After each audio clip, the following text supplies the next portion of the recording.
நாங்கள் இன்று எல்லா சபையார் வீடுகள் தோறும் இருக்கிற ஒவ்வொரு பிள்ளைகள் பெரியோரும் சிறியோரும் எல்லாரும் தலையில தாழ்த்தி பசுத்தோட தேவனை வாழ்த்தை மாண்படுத்தி இன்றைக்கு கத்த ஜீவனை தந்தபடினாலே அந்த ஜீவாதி தேவனை வாழ்த்தி வணங்க சோத்தரிக்க ஆராதிக்க அவர் சமத்தை சிறு மணி நேரம் சில நேரங்கள் காத்திருந்த வசதி தியானிக்க தங்குவராக எல்லா மகிமை காலத்தை கத்தலுக்கே செலுத்தி நாளான வேலை கத்தனை நோப்பு தருவோம். கத்தல் ஆஸ்வதிப்பாரா அவையானவரே பொறுப்பட்டு செபிக்கிறோம். எல்லாமே உங்களுடா இயேசுவின் நாமத்தில் பிதாவே ஆமென். அல்லேலூயா அல்லேலூயா அல்லேலூயா. கர்த்தரை ஏகமாய் துதியுங்கள்.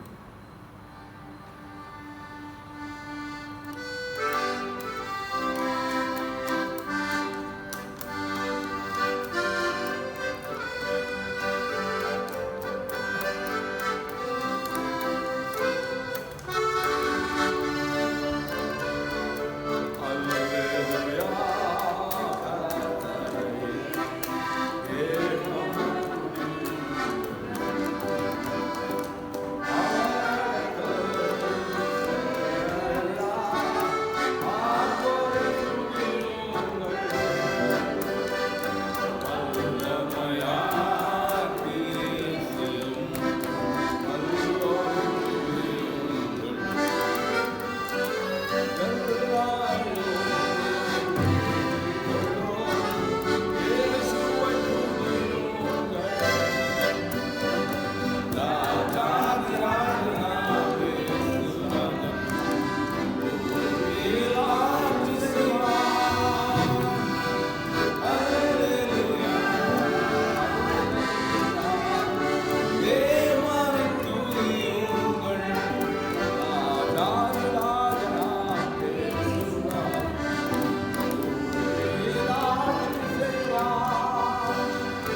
கூடுதலுக்கு எல்லாம் பொழுது எல்லா பிள்ளைகளும் ஆரோக்கியமாக சுகமாக இருப்பீர்கள் நம்புகிறேன். அல்லேலூயா, அல்லேலூயா. எல்லாருக்கும் நான் கர்த்தராகிய இயேசு நாமத்தால் நல்வாழ்த்து தெரிவிக்கிறோம். அல்லேலூயா, அல்லேலூயா. நீங்கள் தொடர்ந்து வாழ்ந்து சுகமாக இருப்பீர்களாக. அல்லேலூயா. ஆண்டவராகிய இயேசு நம்பினார், ஒருபோதும் மாண்டதில்லை. அல்லேலூயா. வாக்கில் அர்ப்பணித்த எல்லா பிள்ளைகளும் அல்லேலூயா நற்கிரி கர்த்தர் தொழிலார் கிறிஸ்து நாள் மட்டுமாய் முடி நடத்துவார். அல்லேலூயா. அந்த விசுவாசத்தை உறுதியாக பற்றிக் கொள்வோம். அல்லேலூயா. விசுவாச வீரர்களாய் கர்த்தர் நாமத்தையே நம் வாழ்க்கை மயப்படுத்துவோம். அல்லேலூயா, அல்லேலூயா. சொல்லுவோம், திருப்பார்த்து நம்பி வந்த ஆண்டவரே, கிருபை நிறைந்த இயேசுவே, அவர் நன்மை கண்டடைந்து தேவ சமூகத்திலே அல்லேலூயா. அல்லேலூயா சொல்லுங்க. அல்லேலூயா.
இல்லாத நன்மைகள் செய்த தேவனே அல்லேலூயா.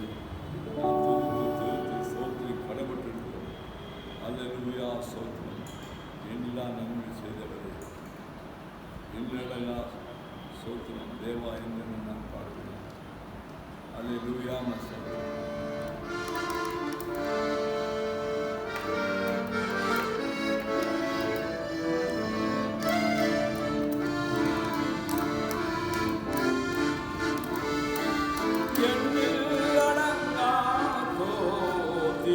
தேவா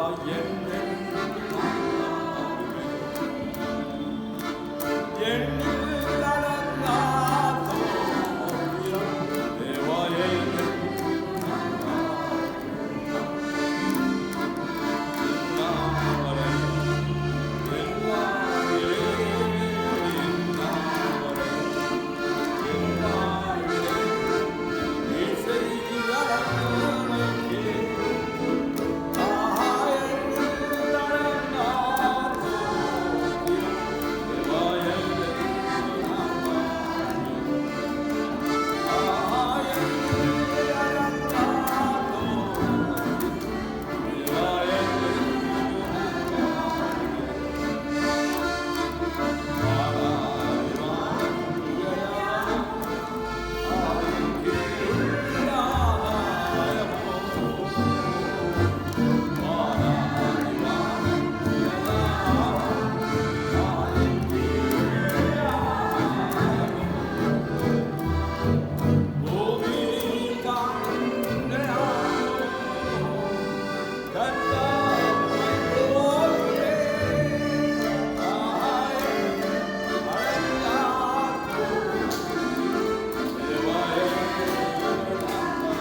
ஆசீர்வாதமான கரங்களை தேவ சமூகத்தை உயர்த்தி அல்லேலூயா முதல் காரியல சொந்த வழியை தேவனை செலுத்த வண்ணமாய் கர்த்தரை ஆராதிப்போம். அல்லேலூயா கைகளை உயர்த்தி ஆராதிப்போம். உன்னதமான ஆராதிப்போம். எங்கள் அடக்கலமான ஆராதிப்போம். நாங்கள் அடிமலாக ஆராதிக்கிறோம். இந்த பிள்ளைகளாய் ஆராதிக்கிறோம். நல்வாக கந்தவரையும் ஆராதிக்கிறோம். இம்மட்டுமா காத்து வண்ணத்தவரையும் ஆராதிக்கிறோம். அல்லேலூயா ரீமனமதி அந்தரஞ்சனமா ஷவரிமதமோ ரிமதமோ தரஹதனியந்தனமா எல்லாரும் கர்த்தரை ஆராதனை பண்ணுங்க. ஸ்தோத்திரம் ஸ்தோத்திரம் கைகளை உயர்த்தி ஆராதனை பண்ணுங்க. அல்லேலூயா ஸ்தோத்திரம். பயத்தோடு நடுக்கத்தோடு கர்த்தருக்கு கை கொள்வோமாக. அதில் நம் மத்தியில் தேவன் பெரியவராக இருக்கிறார். அவர் வல்லவராக இருக்கிறார். நல்லவராக இருக்கிறார். அற்புதராக இருக்கிறார். அல்லேலூயா. ஓ அன்புள்ள தேவனே, அன்புள்ள தேவனே, ஓ ராமாரி பாலவோ சத்குருவியனவா ஆண்டவரே உங்களுக்கு ஸ்தோத்திரம் ஸ்தோத்திரம் ஸ்தோத்திரம் ஸ்தோத்திரம். நீதியின் வழக்கால் தாங்கிறவரே துதிக்கிறோம். ஓ ஜீசஸ் துதிக்கிறோம். பாவம் துதிக்கிறோம் துதிக்கிறோம். அல்லேலூயா. ஓ நிமரமோ ஷபரமோ நியந்தனியனவா நியந்தவா. Thank you Lord. Thank you Lord. Thank you Lord.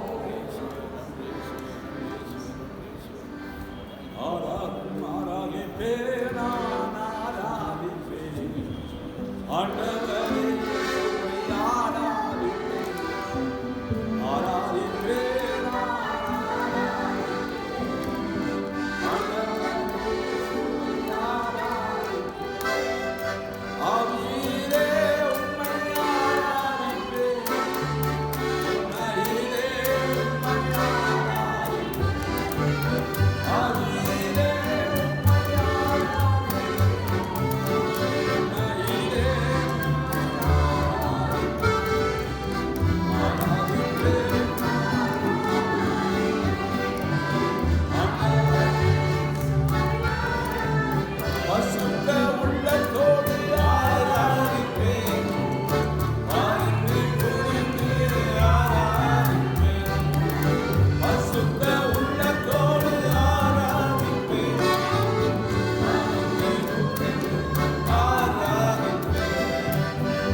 நாமத்தை பிரஸ்தாபப்படுத்த எந்த ஸ்தலத்தில் நான் வந்தவனை ஆஸ்வதிப்பேன். வீடுகளையும் தேவனுடைய நாமத்தை பிரஸ்தாபப்படுத்த அந்த இடத்துல கர்த்தராகிய இயேசு பிரசன்னம் இருக்கிறது. அல்லேலூயா. தேவனுடைய பிள்ளைகள் 2-3 பேர் எங்கே கூடியிருக்காங்களெல்லாம் தேவனுடைய பிரசன்னம் இருக்கிறது. அவர் வல்லவருடைய பிரசன்னம், நல்லவருடைய பிரசன்னம், சுகமடை விட தேவ பிரசன்னம் இருக்கிறது. அல்லேலூயா. விடுவியல் கர்த்தராக தேவ பிரசன்னம் இருக்கிறது. அல்லேலூயா. ஓடிவர வஷாக்கன நம்ம கர்த்தா எல்லாரும் துதிப்போம். நம் தேசத்துக்காக கர்த்தர் எல்லாம் சோத்திரம் பண்ணோம். சோத்திரமானவரே, சோத்திரமானவரே, சோத்திரமான ஆங்காக கூடி கர்த்தரை பசுத்தால் ஐக்கிய ஆசீர்வதிப்பதே சோத்திரம் பண்ணுவோம். சோத்திரம் தேவநாமத்தை பிரஸ்தாபப்படுத்துற ஒவ்வொரு கர்த்தரை ஆசீர்வதிப்பதால் சோத்திரம் சோத்திரம் சோத்திரம். ஓ ரபாலி பாலவா சங்கரமா பாடுகள் நிறைந்த இந்த உலகத்துல கர்த்தருடைய வல்லமை வெளிப்படையா எல்லாரும் கர்த்தர் சோத்திரம் பண்ணுவோம். சோத்திரம் சோத்திரம் சோத்திரம் சோத்திரம். ஹல்லேலூயா ஹல்லேலூயா ஹல்லேலூயா. உலகத்தில் தேவனுக்கு மகிமை, பூமியில சமாதானம், மனுஷன் மேல் பிரியம் உண்டாவதா. ஆண்டவராகிய இயேசு கிறிஸ்து பூமியில குழந்தையா பிறந்த நாளில் வானத்தில் தேவ தூதருடைய சேனை, திரளான சேனை கூடி வந்து அல்லது கர்த்தரை பாடி ஒரு பாட்டினார். உலகத்தில் தேவனுக்கு மகிமை, பூமியில சமாதானம், மனுஷன் மேல் பிரியம் உண்டாவதா என்று சொல்லி பாட்டு பாடி கர்த்தரை ஆராதித்தார். அல்லேலூயா. ஆனால் இயேசு பூமியில் வந்ததுனால தேவனுக்கு மகிமை. அல்லேலூயா. சத்து வெட்கப்பட்டு போவோம், பிசாசு ராஜ்யம் ஒழிந்து போவோம், இயேசு ராஜ்யம் முற்றிலுமாக நிரம்பப்படுவோம். அல்லேலூயா. கர்த்தர் நம்ம ஜெபத்தை தந்தது கர்த்தருக்கிறார், அதை தந்திருக்கிறார். பரலோகத்துக்கு எங்கள் பிதாவே இப்படி நாமும் பசுத்தப்படுத்துவா. எல்லாச்சும் வாய்த்தன்னு சொல்லுங்க. பரலோகத்துக்கு எங்கள் பிதாவே நாம பசுத்தப்படுவதாக, ராஜ்யம் வருவதாக, சித்தம் பரலோகத்தில் செய்யப்படுவது போல பூமியிலே செய்யப்படுவதாக. அன்று வேண்டிய ஆத்திரங்களுக்கு தாரும். எங்கள் கடனாளிகளுக்கு நாங்கள் மன்னிக்கிறது போல எங்கள் கடன்களுக்கு மன்னியோ. சோதனைக்கு உட்படப்படாம தீவிர லட்சியம், ராஜ்யமும் வல்லமையும் மகிமையும் என்றென்றைக்கு உடையவைகளே. ஆமென். ஹல்லேலூயா. சோத்திரம். நல்ல தகப்பனே, எல்லா மகிமையும் நேரத்துக்கும் செலுத்தி தொடர்ந்து நேரத்தில் நான் ஜெபிக்கிறோம். உலகத்தில் சமாதானம் உண்டாகும், இருக்கிற பிரச்சனைலாம் மாறவிடா கருவிட்டார். இந்த பிள்ளைகளை நாங்கள் ஊற்றினமாய் தாழ்த்தி அன்றைய ஒரு இடத்துல கூடி வந்து ஆராதிக்கத்தக்கதான வாய்ப்பை எங்களுக்கு சீக்கிரமாக ஏற்படுத்த ஜெபிக்கிறோம். தடையா இருக்கிறே எந்த வைரஸ் ஆனாலும், எந்த குழப்பமானாலும், எந்த பிரச்சனை ஆனாலும், எந்த வியாதியானாலும் எங்களை விட்டு நீங்கி போவதா. ஹல்லேலூயா. சோத்திரம். ஒரே வருஷங்களையரவா குழந்தையா பிறந்த இயேசுவை அங்கே அல்லேலூயா கையினால் ஏந்தி சிமியோன் தாத்தா, வயதான தாத்தா, அன்னார் பாட்டி, அல்லேலூயா வயதான தாய், அல்லேலூயா எழுத்தி கர்த்தரை வாழ்த்தது போலவே இன்றைக்கு வாங்க எங்கிருந்தாலும் அது பெரியோரும் சிறியோரும் வாலிபரும் முதியோரும் அல்லது கர்த்தராக தேவனை வாழ்த்தி வாழ்த்தி மயப்படுத்த முடியாது. கொண்டு திரும்பதால் தேச ஆசீர்வாதம் உண்டாகட்டும், சமாதானம் உண்டாகட்டும். அதில் பிரச்சனை வருவான் நீங்கிட்டும். ஆண்டவரே சோத்திரம் சோத்திரம். இப்போது கர்த்தரை வார்த்தையை நாங்கள் கேட்டு எங்களை பலப்படவும் கர்த்தரை நாங்கள் துதிக்கிறோம். தொடர்ந்து திரும்பதான உதவி. ஹல்லேலூயா. ராபார வசனம் இன்று கூட மகிமை கர்த்தரை செலுத்துகிறோம். இயேசு நாமத்தினோட நல்ல பிதாவே. ஆமென்.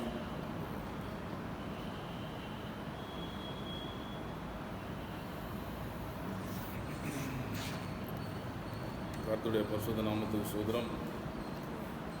அதனால் உங்களை எல்லாரையும் சந்திப்பது மிகுந்த சந்தோஷம். கர்த்தருடைய வார்த்தைகளை என்னால் இந்த ஆன்லைன் சேனல் மூலமாகவும் உங்கள் இல்லங்களுக்கு கொண்டு வருவதும் மிகுந்த சந்தோஷம். தேவன் நம்மோடு இந்த காலவேளை பேசி மகிழ்வாராக. நமக்கு எல்லாருக்கும் தெரிஞ்ச ஒரு வேத பகுதி சங்கீதங்களின் புஸ்தகம் 114 அதிகாரத்தை இந்த காலவேளையில் தியானிக்கலாம். கொஞ்சம் தாவையானவர் நமக்கு கிருபை செய்வார்கள். 114 சங்கீதம் 114.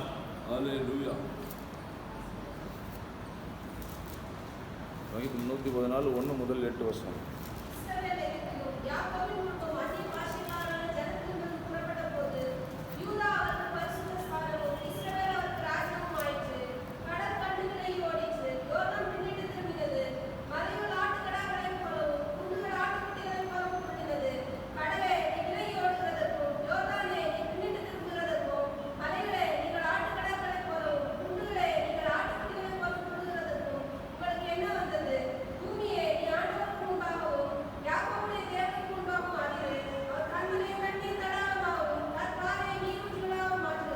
ஹல்லேலூயா. ஹல்லேலூயா. நம்முடைய தேவனால் கூடாத காரியம் ஒன்றுமில்லை. ஆமென்.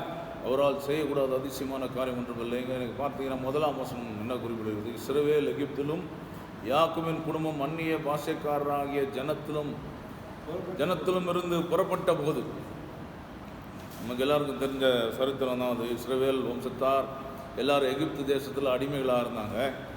அந்த எக்ஸடஸ், அந்த யாத்திராகம் முழுமையும் சுருக்கி பாடலாக பாடப்படுகிறது தான் இந்த சங்கீதம் 114. அதில் வேறு எதுவும் தேவையில்லாத காரியங்கள் அவள் குறிப்பிடல. அது எவ்வளோ சுருக்க முடியுமோ அழகாக சுருக்கி, தேவன் அப்படி மீட்கப்பட்ட ஜனங்களுடைய வாழ்க்கையில் அவர்களுக்கு தடையாய் வந்த காரியங்கள் எல்லாவற்றையும் தேவன் தம்முடைய வல்லமையினால் அவர் ஜெயிக்கிறவராய் தம்முடைய பிள்ளைகளுக்கு ஜெயத்தை தந்து எப்படி அவர்களோடு தேவன் நடந்து வந்தார், கடந்து வந்தார் என்பது தான் இந்த சங்கீதத்தில் குறிப்பிடப்படுகிறது. முதல் காரியம் என்ன சொல்லப்படுறாருன்னா, அந்நிய பாஷைக்காராகிய ஜனத்திலும் இருந்து புறப்பட்ட போது. எகிப்து தேசத்தில் அவங்க 400 வருஷம் இருந்தாங்க. 400 வருஷம் இருந்தாலும் அந்த தேசம் அவளுக்கு பழகின பூமி இல்லை. அவங்களுக்கு எல்லாருக்கும் நல்லா தெரிஞ்சிருச்சு, இந்த பூமி எனக்கு சொந்தம் இல்லை. 400 வருஷம் இங்கே நான் இருந்தாலும் இது எனக்கு அந்நிய தேசம்தான். ஹல்லேலூயா. இந்த காரியம் அப்படியே நம்முடைய வாழ்க்கையில் அப்படியே கம்ப்ளீட்டாக இது அப்ளிகபிள் தான். அது எப்படின்னா, எப்படி இஸ்ரவேல் மக்கள் எகிப்தில் அந்நியர்களாக இருந்தார்களோ அதுபோல் எத்தனை வருஷம், 100 வருஷம் 200 வருஷம் இந்த பூமியில் யாராவது உயிரோடு வாழ்ந்தாலும், நம்ம உயிரோடு வாழ்ந்தாலும் இந்த பூமி எனக்கு சொந்தமான பூமி அல்ல. ஹல்லேலூயா. இது அந்நிய தேசம்தான், இது அந்நிய பாஷைக்காரர் இருக்கிற தேசம்தான். எனக்கு ஆண்டவர் ஒரு தேசத்தை வைத்திருக்கிறார், அதுதான் பரலோக தேசம். ஆமென். ஹல்லேலூயா. இந்த இஸ்ரவேல் ஜனத்தை எப்படி அந்த ஆதிக்கத்திலிருந்து, அந்த பார்வோனுடைய அந்த ஆளுகையிலிருந்து அவர் மீட்டெடுத்தாரோ அப்படியே நம்மையும் பிசாசின் இந்த உலகத்தின் லோக அதிபதியின் ஆளுகையிலிருந்து, அந்த அடிமைத்தனத்திலிருந்து ஆண்டவர் நம்மை மீட்டெடுத்திருக்கிறார். ஹல்லேலூயா. மீட்டெடுத்தவர் என்ன சொல்றார் பாருங்க, யூதா அவருக்கு பரிசுத்த ஸ்தானமும் இஸ்ரவேல் அவருக்கு ராஜ்யமும் ஆயிற்று. ஹல்லேலூயா. அப்படி மீட்டெடுக்கப்பட்ட அந்த ஜனங்கள் மத்தியில் குடிக்கொள்ளும்படியாக தான் ஆண்டவர் அவர்களை மீட்டெடுத்தார். ஹல்லேலூயா.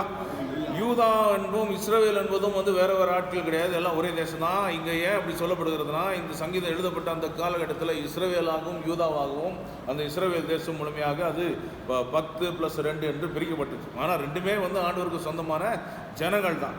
ஆனால் இங்கே என்ன சொல்றாரு, அவர் பரிசுத்த ஸ்தானமாகவும், யூதா அவருக்கு பரிசுத்த ஸ்தானமாகவும், இஸ்ரவேல் அவருக்கு ராஜ்யமுமாய் மாறிற்று. ஹல்லேலூயா.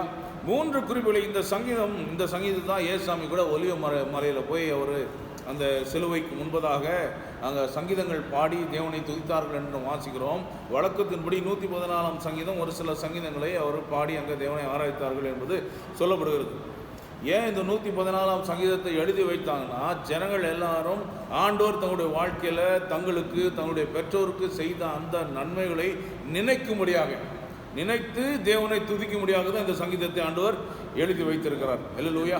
அவர் 3 கருத்துக்களை இந்த சங்கீத பகுதியிலிருந்து நம்மால் பார்க்க முடியும். முதலாவது நான் என்ன சொல்ல போனா, ரிமெம்பர்.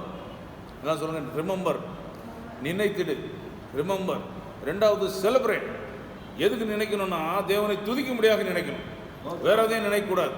ஆண்டவர் செய்த நன்மைகளை மாத்திரம் நினைச்சா போதும்.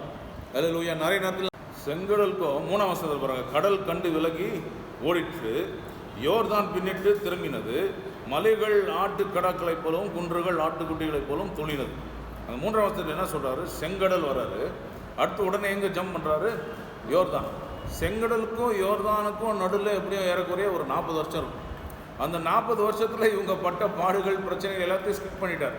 டைரக்டா ஆண்டவருடைய மகத்துவத்தை அங்க பேசுறார். செங்கடல் ஆண்டவருடைய மகத்துவம் விளங்கிற்று, செங்கடல் 2ஆய் பிளந்தது, யோர்தான் பின்னிட்டு திரும்பி ஓடிட்டு. 40 வருஷம் அவங்க இடையில என்னெல்லாம் பிரச்சனை, சாப்பாடு இல்லாமல் வனாந்தரத்தில் அடிப்பட்டாங்க, உதப்பட்டாங்க, அங்கே ஆட்டுக்குட்டியை வச்சாங்க, கண்ணுக்குட்டியை வச்சாங்க, அங்கே ஆண்டவருடைய கோபாக்கனை அதெல்லாம் விட்டாச்சு. ஆண்டவரை எங்கெல்லாம் மகிமைப்படுத்தணுமோ, என்னெல்லாம் ஆண்டவருடைய மகத்துவத்தை சொல்றதுக்கான சூழ்நிலை இருக்கிறதோ அதை மாத்திரம் எடுத்து ரத்தன சுருக்கமாக இந்த சங்கீதத்தை அவர் சொல்றார். கடல் கண்டு விளங்கிட்டு ஓடிட்டு பின்னிட்டு திரும்பி போனது. சாகவே எதுக்கு நாம் ஆண்டவர் நம்முடைய வாழ்க்கையில் செய்த அந்த காரியங்களை நாம் மறக்கக்கூடாது என்றால் ஆண்டவரை துதிக்க முடியாது. ஹல்லேலூயா. 3வது ஒரு பாயிண்ட் நான் சொல்ல போகிறேன். அது என்னென்னா, ரிமெம்பர், செலிப்ரேட், ஆன்டிசிபேட். ஆன்டிசிபேட்னா சந்தோஷத்துடன் எதிர்பார்த்திரு. ஹல்லேலூயா. ஏன் எதிர்பார்த்துருக்கணும்? ஏற்கனவே என்னுடைய வாழ்க்கையில் செய்த அந்த நன்மைகளை ஆண்டவர் எனக்கு திரும்பமாய் அதே நன்மையை அதை காட்டிலும் அதிகமான நன்மைகள் என்னுடைய வாழ்க்கையில் செய்வார். ஏனென்றால் நன்மைகளை செய்கிற தேவன் என்பதனால என்னுடைய வாழ்க்கையில் கட்டாயம் நன்மை செய்வார் என்று சொல்லி அந்த சந்தோஷத்துடன் ஒரு எதிர்பார்ப்பு ஒவ்வொரு நாள் என்னுடைய வாழ்க்கையில் இருக்க வேண்டும் என்பதற்காக தான் இந்த சங்கீதத்தை எங்கள் சங்கீதக்காரன் எழுதி வைத்திருக்கிறார். ஹல்லேலூயா. இந்த சங்கீதத்தோடு நம்மால இஸ்ரவேல் மக்களோட நம்மால கட்டாயம் அடையாளப்படுத்திக் கொள்ள முடியும். இதை பவுலப்போஸ்தலன் கூட பார்த்தீங்கன்னா சொல்லியிருப்பார். 1 கொரிந்தியருக்கு எழுதின 1 இருக்கும் 10வது அதிகாரம் 1 கொரிந்தியர் 10. இஸ்ரவேல் மக்கள் என்னெல்லாம் செஞ்சாங்க, என்னெல்லாம் செய்யக்கூடாது என்று சொல்லி 6ஆம் வசனம் பாருங்க. 10வது அதிகாரம் 6ஆம் வசனம்.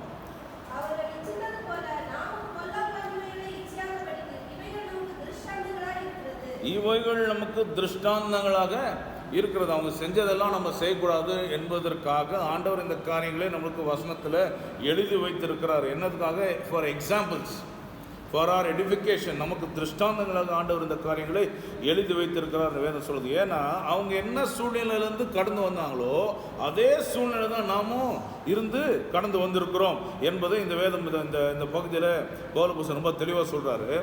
1ஆம் வசனத்திலிருந்து பாருங்கள். இப்படி இருக்க சகோதரரே, நீங்கள் எவைகளை அறிய வேண்டும் என்று இருக்கிறேன் என்றால், நம்முடைய பிதாக்கள் எல்லாரும் மேகத்துக்கு கீழே இருந்தார்கள், எல்லாரும் சமுத்திரத்தின் வழியாக நடந்து வந்தார்கள், எல்லாரும் மோசேக்குள்ளாக மேகத்தினாலும் சமுத்திரத்தினாலும் ஞானஸ்தானம் பண்ணப்பட்டார்கள்.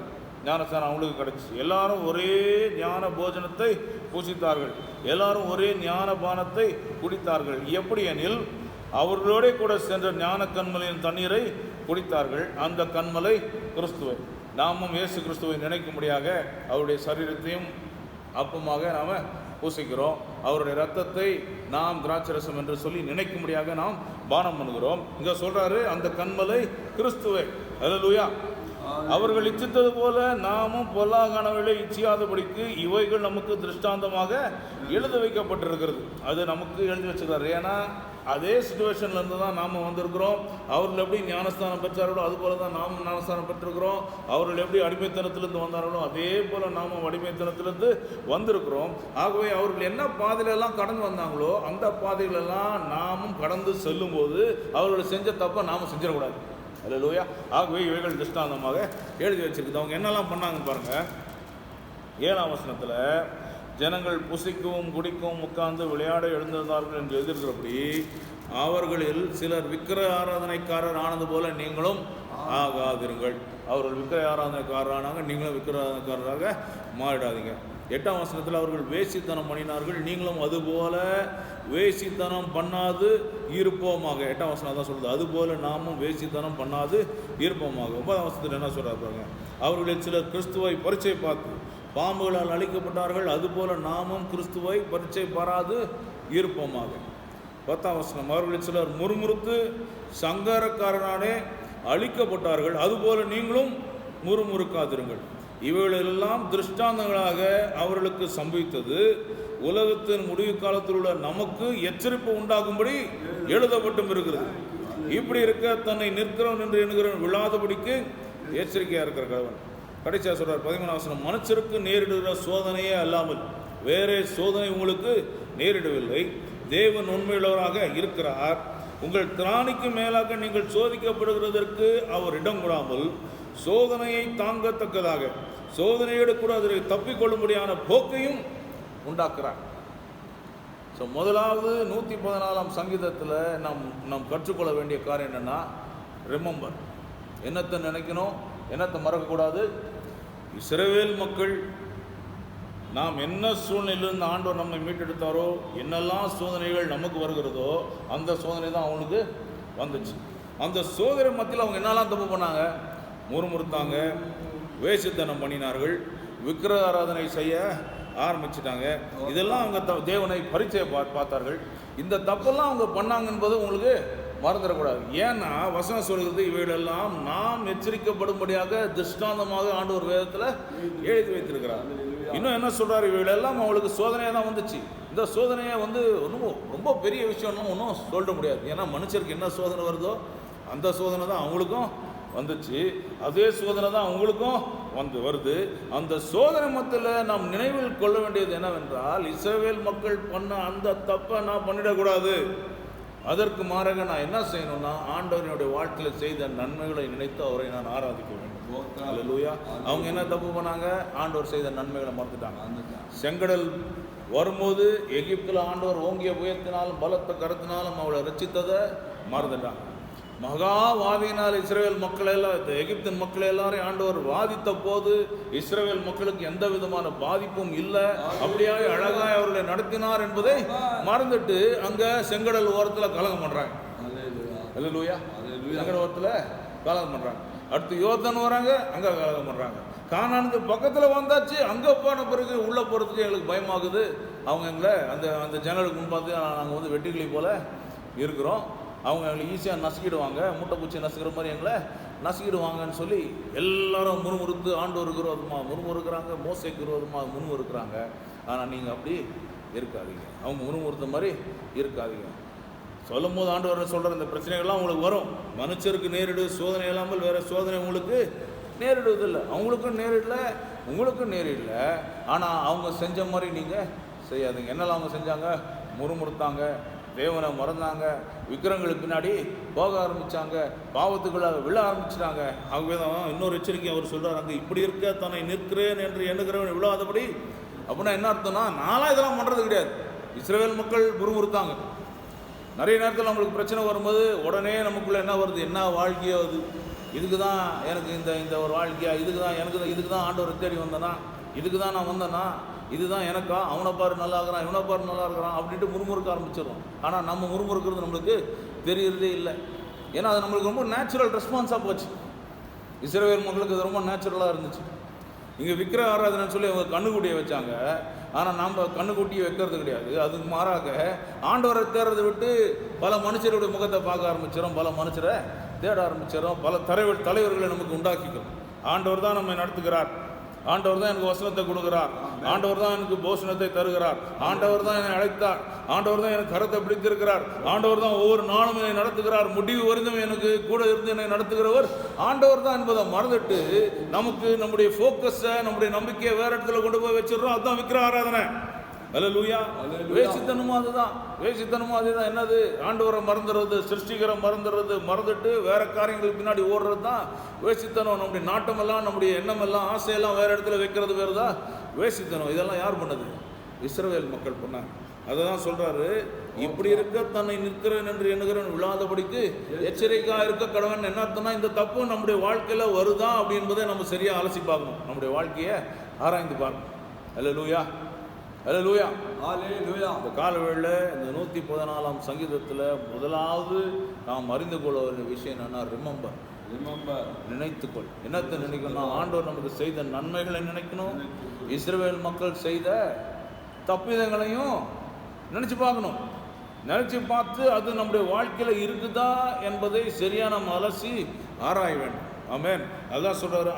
ஏன் இந்த 1 கொரிந்தியருக்கு நம்ம ஏன் வந்தோம்னா, இஸ்ரவேல் மக்களை எப்படி ஆண்டவர் எடுத்துக்கொண்டு வந்தாரோ அது நமக்கு திருஷ்டாந்தமாக ஆண்டவர் எழுதி வைத்திருக்கிறார். ஏன்னா நம்முடைய வாழ்க்கையும் ஒரு காலகட்டத்தில் அவர்கள் எப்படி அடிமைகளாக இருந்தார்களோ அதே போல நம்ம அடிமைகளாக இருந்தோம். நம்மை ஆண்டவர் ரிடீம் பண்ணி இருக்கிறார், மீட்டெடுத்திருக்கிறார். நம்முடைய விலையேறப்பட்ட ரத்தத்தினால பிசாசின் ஆதிக்கத்திலிருந்து நம்ம மீட்டெடுத்து அவர்கள் எப்படி கானான் தேசத்துக்கு நடைபெற்று போனார்களோ அதுபோல பரம கானான் தேசத்துக்கு நாம் நடைபெறும்படியாக ஆண்டவர் நம்மை மீட்டெடுத்திருக்கிறார். இந்த பூமியில நாம் பரதேசிகளாய் சஞ்சரிக்கிற இந்த நாட்களில் இஸ்ரவேல் மக்கள் அந்த வனாந்தரத்தில் செய்த அந்த தப்பிதங்களை நினைத்து பார்த்து என்னுடைய வாழ்க்கையில் அந்த தப்பிதங்கள் இருக்குதா வருதா என்பதை நாம் அலசி ஆராயும்படியாக இந்த கால்களில் நம்மை ஆண்டவர் எச்சரிக்கிறார், நம்மை உணர்த்துகிறார். ஹல்லேலூயா. இங்க சொல்லுகிறார், மீண்டும் அந்த வசனத்தை வாசிக்கிறேன் பாருங்க. 114:1 இஸ்ரவேல் எகிப்திலும் யாக்கோபின் குடும்பம் அந்நிய பாஷைக்காரரான ஜனத்திலுமிருந்து புறப்பட்ட போது யூதா அவருக்கு பரிசுத்த ஸ்தானமும் இஸ்ரவேல் அவருக்கு ராஜ்யமும் ஆயிற்று. ஹல்லேலூயா. என்ன ஒரு நல்ல ஸ்லாக்கியம் பாருங்க.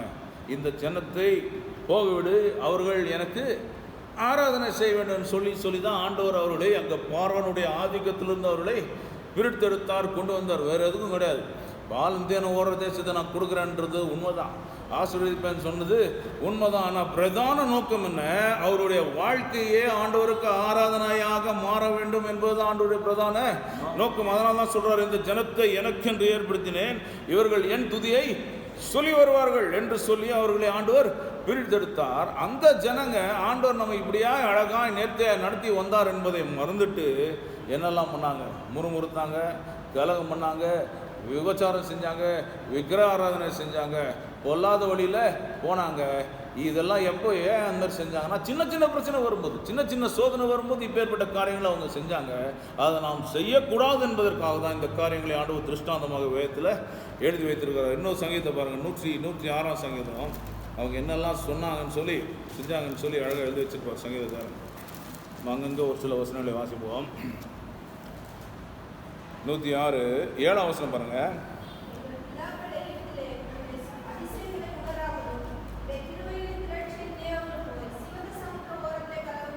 ஆமாம், ஏன் கலகம் பண்ணாங்கன்னா நினையாமல் போய், அந்த கீவேர்டுங்க 7ஆம் வசனத்தில் என்ன சொல்றாரு?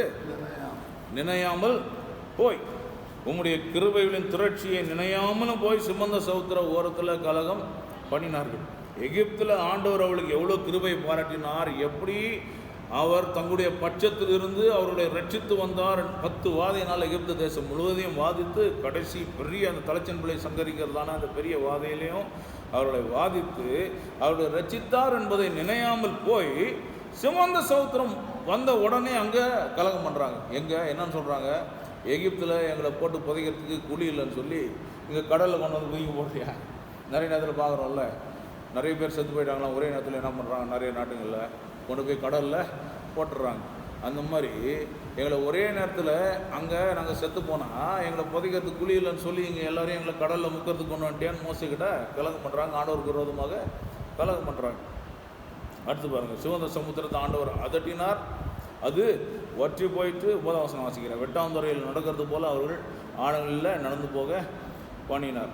அது மாத்திரமல்லாமல் 11ஆம் வசனத்தை அவர்கள் சத்துருக்களை தண்ணீர்கள் மூடிக்கொண்டது, அவர்களில் ஒருவனும் மீந்திருக்குவதில்லை. இப்படியெல்லாம் பெரிய அதிசயத்தை செஞ்சார். செஞ்ச உடனே ஒரு சந்தோஷம் வருது அவங்களுக்கு. அதனால் ஆண்டவரை துதிக்கிறாங்க, பாடுறாங்க. அதுவும் எழுதியிருக்கிறாங்க 12ஆம் வசனத்தில். அப்பொழுது அவர்கள் அவருடைய வார்த்தைகளை விசுவாசித்து அவருடைய துதியை பாடினாங்க. அவ்வளோதான், ஒரு வருஷம் தான் கேப். அடுத்த வருஷம் என்ன நடக்குதுன்னு பாருங்கள். ஆனாலும் சீக்கிரமாய் அவருடைய கிரியைகளை மறந்தார்கள், அவருடைய ஆலோசனைக்கு அவர்கள் காத்துறாங்க. அதுக்கப்புறம் வனாந்தரத்தில் இச்சுள்ளவர்களாகி அவாந்தர வெளியிலே தேவனை பரீட்சை பார்த்தார்கள். 19ஆம் வசனம் பாருங்கள். அவர்கள் ஓரேபில் ஒரு கன்றுக்குட்டியை உண்டாக்கி வார்ப்பிக்கப்பட்ட விக்கிரகத்தை நமஸ்கரித்தாங்க. இவங்களுடைய கேரக்டர் எப்படி இருக்குதுன்னா, ஒரு அற்புதம் செஞ்சால் உடனே ஒரு நல்லது நினைச்சுன்னா தேங்க்யூ.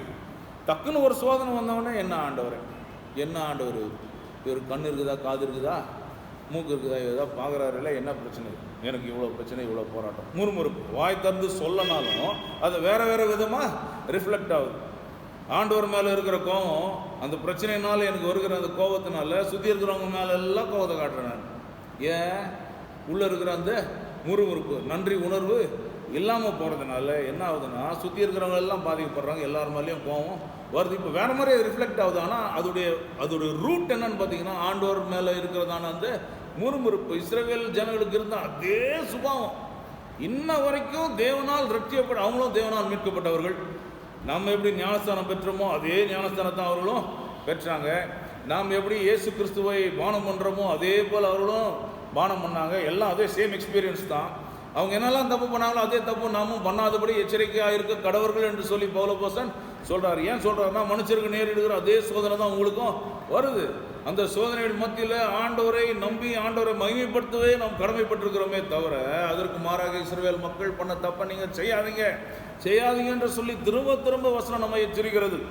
இங்கே அதே தான். அவங்க என்ன பண்ணுறாங்க பாருங்க, சீக்கிரமாக அவருடைய கிரியைகளை மறந்து போய் கலகம் பண்ணுறாங்க, ஆண்டவருக்கு விரோதமாக கலகம் பண்ணுறாங்க, ஆண்டவருக்கு விரோதமாக முறுமுறுக்கிறாங்க, உள்ளத்தில் சோர்ந்து போகிறாங்க. என்ன நடக்குது எனக்குன்னு சொல்லி அவர்களுக்கு நம்பிக்கை இல்லாத ஒரு வாழ்க்கை மாதிரி வாழ்கிறாங்க. புறஜாதி மக்கள் மாதிரி வாழ்கிற ஒரு அனுபவம் கிறிஸ்துவத்துக்குள்ளேயும் தேவனுடைய சபைக்குள்ளேயும் தேவனுடைய பிள்ளைகளுக்குள்ளும் இன்றைக்கும் காணப்படுகிறது. ஆகவே தான் வசனம் இந்த காலவெளியில் சொல்லுது, இன்னையோடு அதுக்கு முற்றுப்புள்ளி போடுவோம்.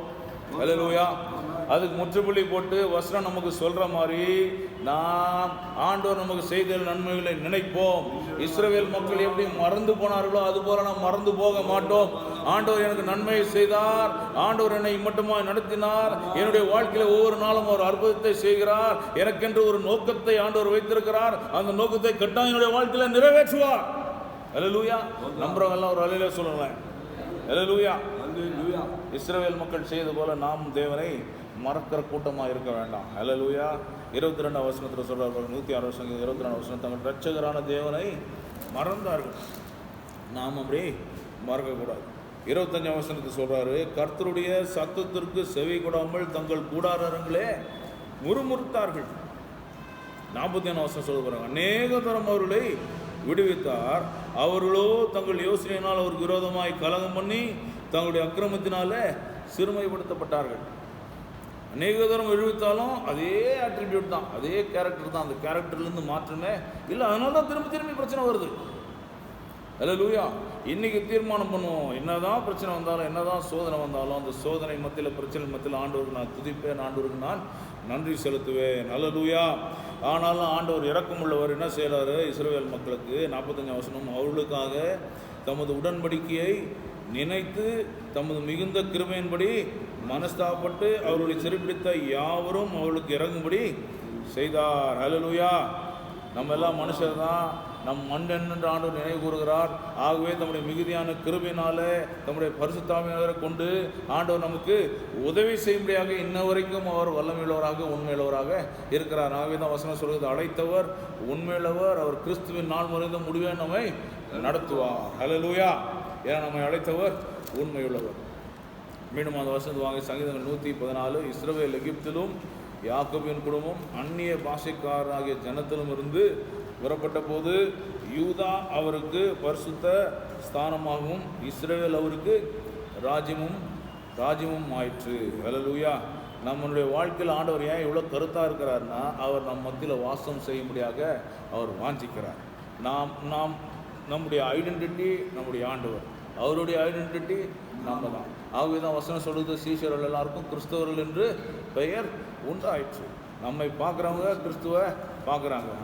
ஆனால் தான் மோசே ஒவ்வொருத்தரையும் சொல்லுவார், ஆண்டவரே நீ இந்த ஜனத்தை அழிச்சு போட்டிங்கன்னா இதை கேள்விப்படுற ஜனங்களெல்லாம் உண்மைதான்ப்பா தூசிப்பாங்க, ஆகவே அப்படி செய்ய வேண்டாம், வேணா என் பேரை கிறுக்கி போடுங்கன்னு சொல்லி திறப்பில் அங்கே போய் அவங்களுக்காக பரிந்து பேசி அங்கே மோசே நேர்ப்பார். ஆகவே தம்முடைய நாமத்தை நிமித்தம் என்னை நீதியின் பாதையில் நடத்துகிறார் என்று சங்கீதக்காரர் சொல்கிறார். நம்முடைய ஐடென்டிட்டி நம்முடைய ஆண்டவர் தான், நம்மை அவர் தான் அழைத்திருக்கிறார், அவர் தான் கரம் பிடித்திருக்கிறார், அவர் நம்மை நடத்துவார் என்பதை ஒரு நாளும் மறந்து விடக்கூடாது. ஹல்லேலூயா. இந்த சங்கீதத்தில் முதலாவது நாம் அறிந்து கொள்ள வேண்டிய ஒரு விஷயம் என்னன்னா, மறவாதிரு, நினைத்திடு. ஆமாம், நினைக்கணும் ஆண்டவர் செய்த நன்மைகளை, அதை நினைக்காம தப்பு செஞ்ச இஸ்ரவேலுடைய செயல்பாடுகளை, இதெல்லாம் நம்ம நினச்சி நம்முடைய வாழ்க்கையில் அந்த தவறுகள் நம்முடைய வாழ்க்கையில் வராதபடி நாம் எச்சரிக்கையாக இருக்கணும். நிற்கிறேன் என்று நினைக்கிறவன் தான் விழாதபடி எச்சரிக்கையாக இருக்கக்கூடும். ரெண்டாவது, இந்த சங்கீதத்தை ஏன் எழுதியிருக்கிறார், அதனுடைய டோனே பாருங்கள், ஒரு செலிப்ரேஷன் மாதிரி இருக்குது.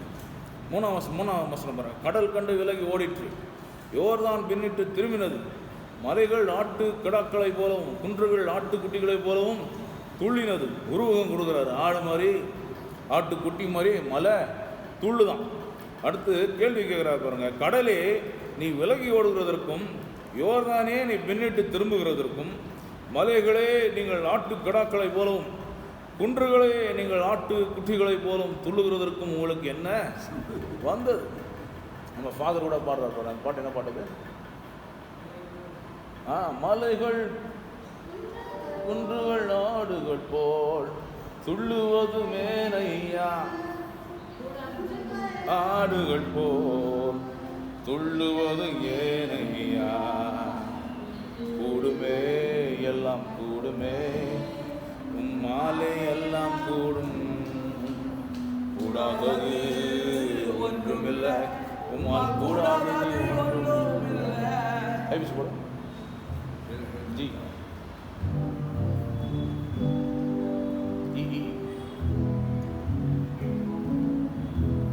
கூடுமே எல்லாம் கூடுமே, உம்மாலே எல்லாம் கூடும், கூடாதது ஒன்று ஒன்றுமில்லை, உம்மால் கூடாதது ஒன்றும் இல்லை. கடல் மீது நடந்தீரையா, கடும் புயல் அகற்றினீரே. கடல் மீது நடந்தீரையா, கடும் புயல் அகற்றினீரே. சாத்தானை நொறுக்கினீரே, சர்வ வல்லவரே. சாத்தானை நொறுக்கினீரே, சர்வ வல்லவரே. கூடுமே, எல்லாம் கூடுமே. அவன் உம்மாலே எல்லாம் கூடும். கூடாதது ஒன்றுமில்லை, உம்மால் கூடாதது ஒன்றும் இல்லை. மலைகள் செம்மாறி போல் துள்ளுவதும் ஏனையா. மலைகள் செம்மாறி போல் துள்ளுவதும் ஏனையா. குன்றுகள் நாடுகள் போல் குதிப்பதும் ஏனையா. குன்றுகள் நாடுகள் போல் துதிப்பதும் ஏனையா. கூடுமே, எல்லாம் கூடுமே, உம்மாலே எல்லாம் கூடும். கூடாதது ஒன்றுமில்லை, உம்மால் கூடாதது ஒன்றுமில்லை. அல்லேலூயா. ஹalleluya. ஒரு கேள்வி மாதிரி கேட்குறாருங்க. கடலே நீ விலகி ஓடினதுக்கு காரணம் என்ன? யோர்தானே பின்னிட்டு போகிறதுக்கு காரணம் என்ன அப்படின்னு சொல்லிட்டு 7ஆம் வசனத்துக்கு ரெஸ்பான்ஸ் கொடுக்குறாரு. பூமியே நீ ஆண்டவருக்கு முன்பாகவும் யாக்கோபுடைய தேவனுக்கு முன்பாகவும் அதிரு. அல்லேலூயா. அப்படின்னா ஆண்டவருடைய பிரச்சனம் வல்லமையான பிரச்சனம் எப்பேற்பட்ட சூழ்நிலை மத்தியிலும் அவர்களோடு கூட இருந்தது என்பதற்கான ஒரு சாட்சியாக இந்த காரியங்கள் எல்லாம் நடந்துச்சு. திருஷ்டாந்தமாக ஆண்டவர் அதை நம்மளுக்கு எழுதி வச்சிருக்கிறார். எப்பேற்பட்ட பிரச்சனையாக இருக்கட்டும், எப்பேற்பட்ட போராட்டமாக இருக்கட்டும், நம்முடைய ஆண்டவர் என்பதாக ஒன்றுமே இல்லை. அல்லேலூயா. பூமியே நீ ஆண்டவருக்கு முன்பதாகவும் யாக்கோபுடைய தேவனுக்கு முன்பதாக அதிர். ஒன்றுமே கிடையாது. அது இவர் யூஸ் பண்ணுற லாங்குவேஜ் பாருங்கள். மலைகள் ஆட்டுக்குட்டிகளை போல, குன்றுகள் மலைகள் ஆட்டுக்கடாக்களை போலவும், குன்றுகள் ஆட்டுக்குட்டிகளை போலவும் துளினது. அப்படின்னா என்ன அர்த்தம்னா, ஸ்டார்டில் ஆகி துளிச்சான். ஸ்டார்டில் ஆகி இந்த ஸ்டார்டில் அது அந்த கண்ணுக்குட்டியெல்லாம் திடீர்னு போய் அப்படி பயமுறுத்தீங்கன்னா ஒரு குதி குதிக்கும். பார்த்துருக்கீங்களா? பூனை பார்த்துருக்கீங்களா? திடீர்னு போய் பக்கத்தில் பே அப்படின்னு அது ஒரு குதி குதிக்கும். ஏன் நம்ம பசங்க, குட்டி பசங்க, அவங்க வந்து ஒருத்தரை பயமுறுத்தி விளையாடுவாங்க. பயமுறுத்தணும் ஒரு குதி வச்சுட்டு ஒரு ஓட்டம் ஓடுவாங்க. எனக்கு அதுன்னு ஓடுவாங்க. சங்கீதக்காரன் சொல்கிறாரு, ஆண்டவர் அந்த மலை பக்கத்தில் போய் திடீர்னு ஒரு சத்தம் போட்டாராம். அது ஆட்டுக்குட்டி மாதிரி, ஆட்டுக்கடா மாதிரி ஒரு துள்ளுச்சான். செங்கடல் ஆண்டவரை பார்த்தவொடனே நிற்க முடியாமல் ஓடி போச்சு. யோர்தான்னு திரும்பி பார்க்காம துண்டை காணாமல் துணியை காணுன்ட்டு ஓடி போச்சு. அந்த லாங்குவேஜ் இங்கே யூஸ் பண்ணுறாரு. அப்படின்னா என்ன அர்த்தம்னா, ஒரு வழியாக வருகிற சத்துரு 7 வழியாக ஓடி போடுவான். பிரச்சனை இருந்த இடம் இல்லாமல் போயிடும். பெரிய பிரச்சனை பனி போல இல்லாமல் மறைஞ்சு போயிடும். மலை போல இருக்கிற பிரச்சனை எல்லாம் பனி போல மறைஞ்சு போயிடும். ஏன்னா வசனம் சொல்லுது, யாரெல்லாம் ஆண்டவர் மீட்டு இருக்கிறாரோ அவர்களை ஏன் மீட்டு இருக்கிறார்னா சொல்றாரு, அவர்களோடு யூதா அவருக்கு பரிசுத்த ஸ்தானமாகவும் இஸ்ரவேல் அவருக்கு ராஜ்யமாக இருக்கும்படியாக அவர்களை மீட்டெடுத்தார். அல்லேலூயா. அவருடைய தேவனுடைய ராஜ்யம் அவர்களுக்குள்ளாக, அவருடைய வாழ்க்கைக்குள்ளாக, அவருடைய குடும்பத்துக்குள்ளாக, அவர் இருக்கிற இடத்துக்குள்ளாக வர வேண்டும் என்று சொல்லி ஆண்டவர் அவர்களை மீட்டெடுத்திருக்கிறார். அப்படி தேவன் அவருடைய ராஜ்யத்தை அவர்களுக்குள்ளாக கொண்டு வர முடியாத மீட்டெடுக்கப்பட்டிருக்கிற அந்த குடும்பத்தாரோடு, அந்த ஜனத்தோடு அவர்களுக்கு விரோதமாக எந்த பிரச்சனை வந்தாலும் தேவன் அங்கு இருக்கிறதுனால அந்த பிரச்சனை எனக்கு முன்பதாக இருக்கிற பிரச்சனை இல்லை, அது ஆண்டவருக்கு முன்பதாக இருக்கிற பிரச்சனை, அது ஒண்ணுமே இல்லாம போயிடும். ஹல்லேலூயா. ஆகவே தான் வசனம் சொல்லுகிறது, உலகத்தில் இருக்கிறவனை காட்டும் என்னோட கூட எனக்குள்ள இருக்கிறவர் பெரியவர். ஹல்லேலூயா. அவரால் செய்ய முடியாத அதிசயமான காரியம் ஒன்றும் இல்லை. ஏன் நடக்க மாட்டேங்குதுன்னா, ஏன் பிரச்சனை டிலே ஆகுது, ஏன் போராட்டங்கள் சால்வ் ஆகாம டிலே ஆகுதுன்னா, நாம் ஆராதிக்கிறதுக்கு மாறாக இஸ்ரவேல் மக்களை போல நம்முடைய நேச்சுரல் ரெஸ்பான்ஸ் என்னது? அழுறது, முறுமுறுக்கிறது, பயப்படுறது, சந்தேகப்படுறது, வேற இடத்தை பார்க்கறது, வேற காரியத்தை தேடுறது, இதெல்லாம் தான் நம்மளுடைய நேச்சுரல் ரெஸ்பான்ஸாக இருக்கிறதுனால நம்மளுக்கு விடுதலை உடனே கிடைக்க மாட்டேங்குது. அதான் வசனம் சொல்றாரு, நிற்கிறேன் என்று நினைக்கிறவன் விழாதபடி. ஏன் நிற்கிறேன்? ஏன் அந்த வசனத்தை சொல்றாரு? நான் திரும்ப ஏன் சொல்றேன்னா, எத்தனையோ வருஷங்கள் பல காலமாக நான் ஆண்டவரை நம்புறேன்னு சொல்லி பல விஷயங்களுக்காக வைராக்கியம் பாராட்டுறவங்க கூட இஸ்ரவேல் பண்ண ஜனங்கள் பண்ண அதே தப்பு திரும்ப பண்றாங்க. அல்லேலூயா. ஆமென். நிற்கிறேன் யாருக்கு நினைப்போறோம்? யார் எனக்கு இந்த விஷயம் ரொம்ப நாளாக தெரியும். நான் பார்க்காத பிரச்சனையா? ஆண்டவருக்காக நான் என்னெல்லாம் பண்ணியிருக்கிறேன், எதெல்லாம் தியாகம் பண்ணியிருக்கிறேன், எத்தனை வருஷமாக நான் என்னெல்லாம் பண்ணியிருக்கிறேன்னு சொல்லி இருக்கிறவங்களுக்கு தான் என்ன வரும்? அந்த பரிசையை போல், ஆண்டவரே அங்கே நிற்கிறான் ஓரத்தில், அவனை மாதிரி நான் கிடையாது, நான் நான் உமக்கு இதெல்லாம் செய்கிறேன், உங்கள் தசமாக கொடுக்குறேன், காணி கொடுக்குறேன், நான் ஒழுங்காக வரேன், நான் சாபத்தை ஒழுங்காக கடைபிடிக்கிறேன்னு சொல்லி மார்த்தட்டு நின்றானே. அதே போல் இஸ்ரவேல் மக்களுக்கும் என்ன நினைப்பு இருந்துச்சு? அவங்களும் ரொம்ப கான்ஃபிடென்ட்டாக, இஸ்ரவேல் மக்கள் இருந்தாங்களோ எப்படியோ தெரியாது, ஆனால் அங்கே வசனம் சொல்கிறார், நிற்கிறேன் என்று நினைக்கிறவன். யார் நிற்கிறேன் என்று நினைக்கிறான்னா, இந்த மாதிரி ஓவர் கான்ஃபிடென்ட்டாக நான் ஆண்டவருக்காக இருக்கிறேன், இப்படிலாம் இருக்கிறேன்னு சொல்லி இருக்கிறவங்களுக்குள்ள கூட இஸ்ரவேல் மக்களுக்குள்ளதான இருந்ததான அந்த பிரச்சனைகள் இன்னும் இருக்குது. ஆகவே அலசி பாருங்க, நிற்கிறேன் கூட விழாதபடி எச்சரிக்கையாக இருக்க கடமை. ஏன்னா மனுஷருக்கு வர அதே சோதனைகள் தான் உங்களுக்கும் வருது. அந்த சோதனைகள் வரும்போது இஸ்ரவேல் மக்களை போல ரெஸ்பாண்ட் பண்ணுறீங்களா, இல்லை வசனம் சொல்லுகிற விதமாக ரெஸ்பாண்ட் பண்ணுறீங்களா? இன்னைக்கு காலை வேளையில் நாம் நல்லா நிதானித்து பார்ப்போம். எந்த விதமான ரெஸ்பான்ஸ் எனக்குள்ளேருந்து வருது? துதி வருதா, இல்லை முறுமுறுப்பு வருதா?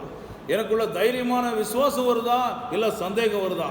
என்னதான் பிரச்சனை வந்தாலும் என்னுடைய கண்மலையாக ஆண்டவர்கிட்ட நான் ஓடி போறேனா, இல்லை வேற யார் மனுஷரை நான் தேடி போய் நிற்கிறேனா, இல்லை முறுமுறுத்து பேசுறேனா, இல்லை என் கோபத்தை சுற்றி இருக்கிறவங்க மேலே காட்டுறேனா? முறுமுறுப்பாக தான் சுற்றி இருக்கிற மேலே காட்டுறேன்னா, இதெல்லாம் நான் செய்கிறேன்னா, இல்லை நான் இஸ்ரவேல் மக்களை போல நான் வாழாமல் இருக்கிறேன் நான் என்பதை என்னுடைய மனசில் நான் இந்த காலை வேளையில் நான் ஆராய்ந்து பார்க்க வேண்டும் என்பது சொல்லி தான் இந்த வசனம் நம்மளுக்கு தெளிவாக சொல்லுது. 1 கொரிந்தியர் 10 தான் தெளிவாக சொல்கிறார், நிற்கிறேன் என்று நினைக்கிறவன் விழாதபடி எச்சரிக்கையாக இருக்கிறவன். ஏன்னா இந்த பிரச்சனைகள் போராட்டங்கள் எல்லா மனுஷருக்கும் வந்துச்சு, இஸ்ரவேல் மக்களுக்கும் வந்துச்சு. அது வந்தப்போ அவங்க இதெல்லாம் பண்ணாங்க, நீங்களும் அதை தான் பண்ணுறீங்களா என்பதை சொல்லி இந்த கால்வெளியில் நீங்கள் பாருங்கள் என்று சொல்லி பவுல் அப்போஸ்தலன் தெளிவாக சொல்கிறார். ஏன்னா அதே சிச்சுவேஷன்லேருந்து தான் ஆண்டவர் நம்மளையும் கொண்டு வரார், இஸ்ரவேல் மக்களையும் கொண்டு வரார். அவங்க இப்படியெல்லாம் ரெஸ்பாண்ட் பண்ணாங்க, நீங்கள் அப்படி பண்ணாதீங்க. 136 சங்கீதத்துக்கு எடுத்துவாங்க. 136 சங்கீதம். இந்த பவுலும் சீலாவையும் கொண்டு போய் சிறைச்சாலையில் போடுறாங்க. சிறைச்சாலையில் போடும்போது அவங்களுக்கு தெரியும் ஆண்டவர் கட்டாயம் எப்படி என்ன விடுதலை செய்வார் என்று அவங்களுக்கு அந்த விசுவாசம் நிஜமாக இருந்ததுனால அவங்க என்ன பண்ணுறாங்கன்னா, விடுதலை செஞ்ச பிறகு எப்படி இஸ்ரவேல் மக்கள் செங்கடல் பிளந்து உள்ள பார்வோன் சேனை முழுசா அமிழ்ந்து போன பிறகு கைதட்டி பாடினாங்க, கைத்தட்டி பாடி மகிழ்ந்திருப்போம் அப்படின்னு பாடி முடிச்சுட்டு இன்னும் கொஞ்சம் தூரம் போன உடனே பாடினதெல்லாம் மறந்துட்டாங்க, சீக்கிரத்தா மறந்து போயிட்டாங்க. அந்த மாதிரி இல்லை, பவுலும் சீலாம் வர்றதுக்கு முன்னாடியே பாட ஆரம்பிச்சிட்டாங்க, அட்வான்ஸாக துதிக்க ஆரம்பிச்சிட்டாங்க. தான் இந்த சங்கீதமும் அதை தான் சொல்லுது. இந்த சங்கீதம் அதான் சொல்லுது, நம்மளை இஸ்ரவேல் மக்கள் ஆண்டவர் ரெடீம் பண்ணி கொண்டு வந்தவங்களுக்கு முன்பதாக பிரச்சனை வந்துச்சு. அந்த பிரச்சனை வந்த பிரச்சனையெல்லாம் அவங்க என்னெல்லாம் பண்ணாங்கன்றதெல்லாம் இங்கே விட்டுட்டார், இந்த சங்கீதத்தில் விட்டார். கிறிஸ்டலைஸ் பண்ணி க்ளீனாக சொல்கிறார். கடல் கண்டு விலகி ஓடிச்சு, யோர்தான் பின்னிட்டு திரும்பி போச்சு. ஏன்னா அதான் நடக்கும், அல்டிமேட்டாக அதுதான் நடக்கும். யாருடைய வாழ்க்கையில் ஆண்டவர் இருக்கிறாரோ, யாருடைய வாழ்க்கையில் ஆண்டவர் குடிக்கொண்டிருக்கிறாரோ, யாருடைய வாழ்க்கையில் தேவனுடைய ராஜ்யம் இருக்க வேண்டும் என்று சொல்லி ஆண்டவர் தெரிந்து கொண்டிருக்கிறாரோ, அவங்களுடைய வாழ்க்கையில் ஜெயம் ஜெயம் ஜெயம் தான். ஹல்லேலூயா. எந்த தோல்வி டெம்பரரியாக வந்தாலும் ஆண்டவர் அந்த தோல்விக்கான சூழ்நிலையை அவருடைய வாழ்க்கையிலிருந்து முற்றிலுமாய் மாற்றி அவர்களுக்கு உணர்வை கொண்டு ஜெயத்தை கொடுப்பது தான் ஆண்டவருடைய சித்தமே தவிர வேறு எதுவுமே இல்லை. ஆகவே தான் அவர் மற்றது எல்லாத்தையும் விட்டுட்டார், தோல்வியை விட்டுட்டார், முறுமுறுப்பு விட்டார், எல்லாத்தையும் விட்டுட்டு இங்கே என்ன சொல்கிறார், கடல் கண்டு விலகி ஓடிச்சு. அதுக்கு முன்னாடி கலங்கம் பண்ணாங்க, அதையும் விட்டார். கலங்கம் பண்ணும்போது ஆண்டவர் கோவம் வந்துச்சு, அதையும் விட்டார். அதுக்கப்புறம் யோர்தான் பின்னிட்டு திரும்பி ஓடிச்சு.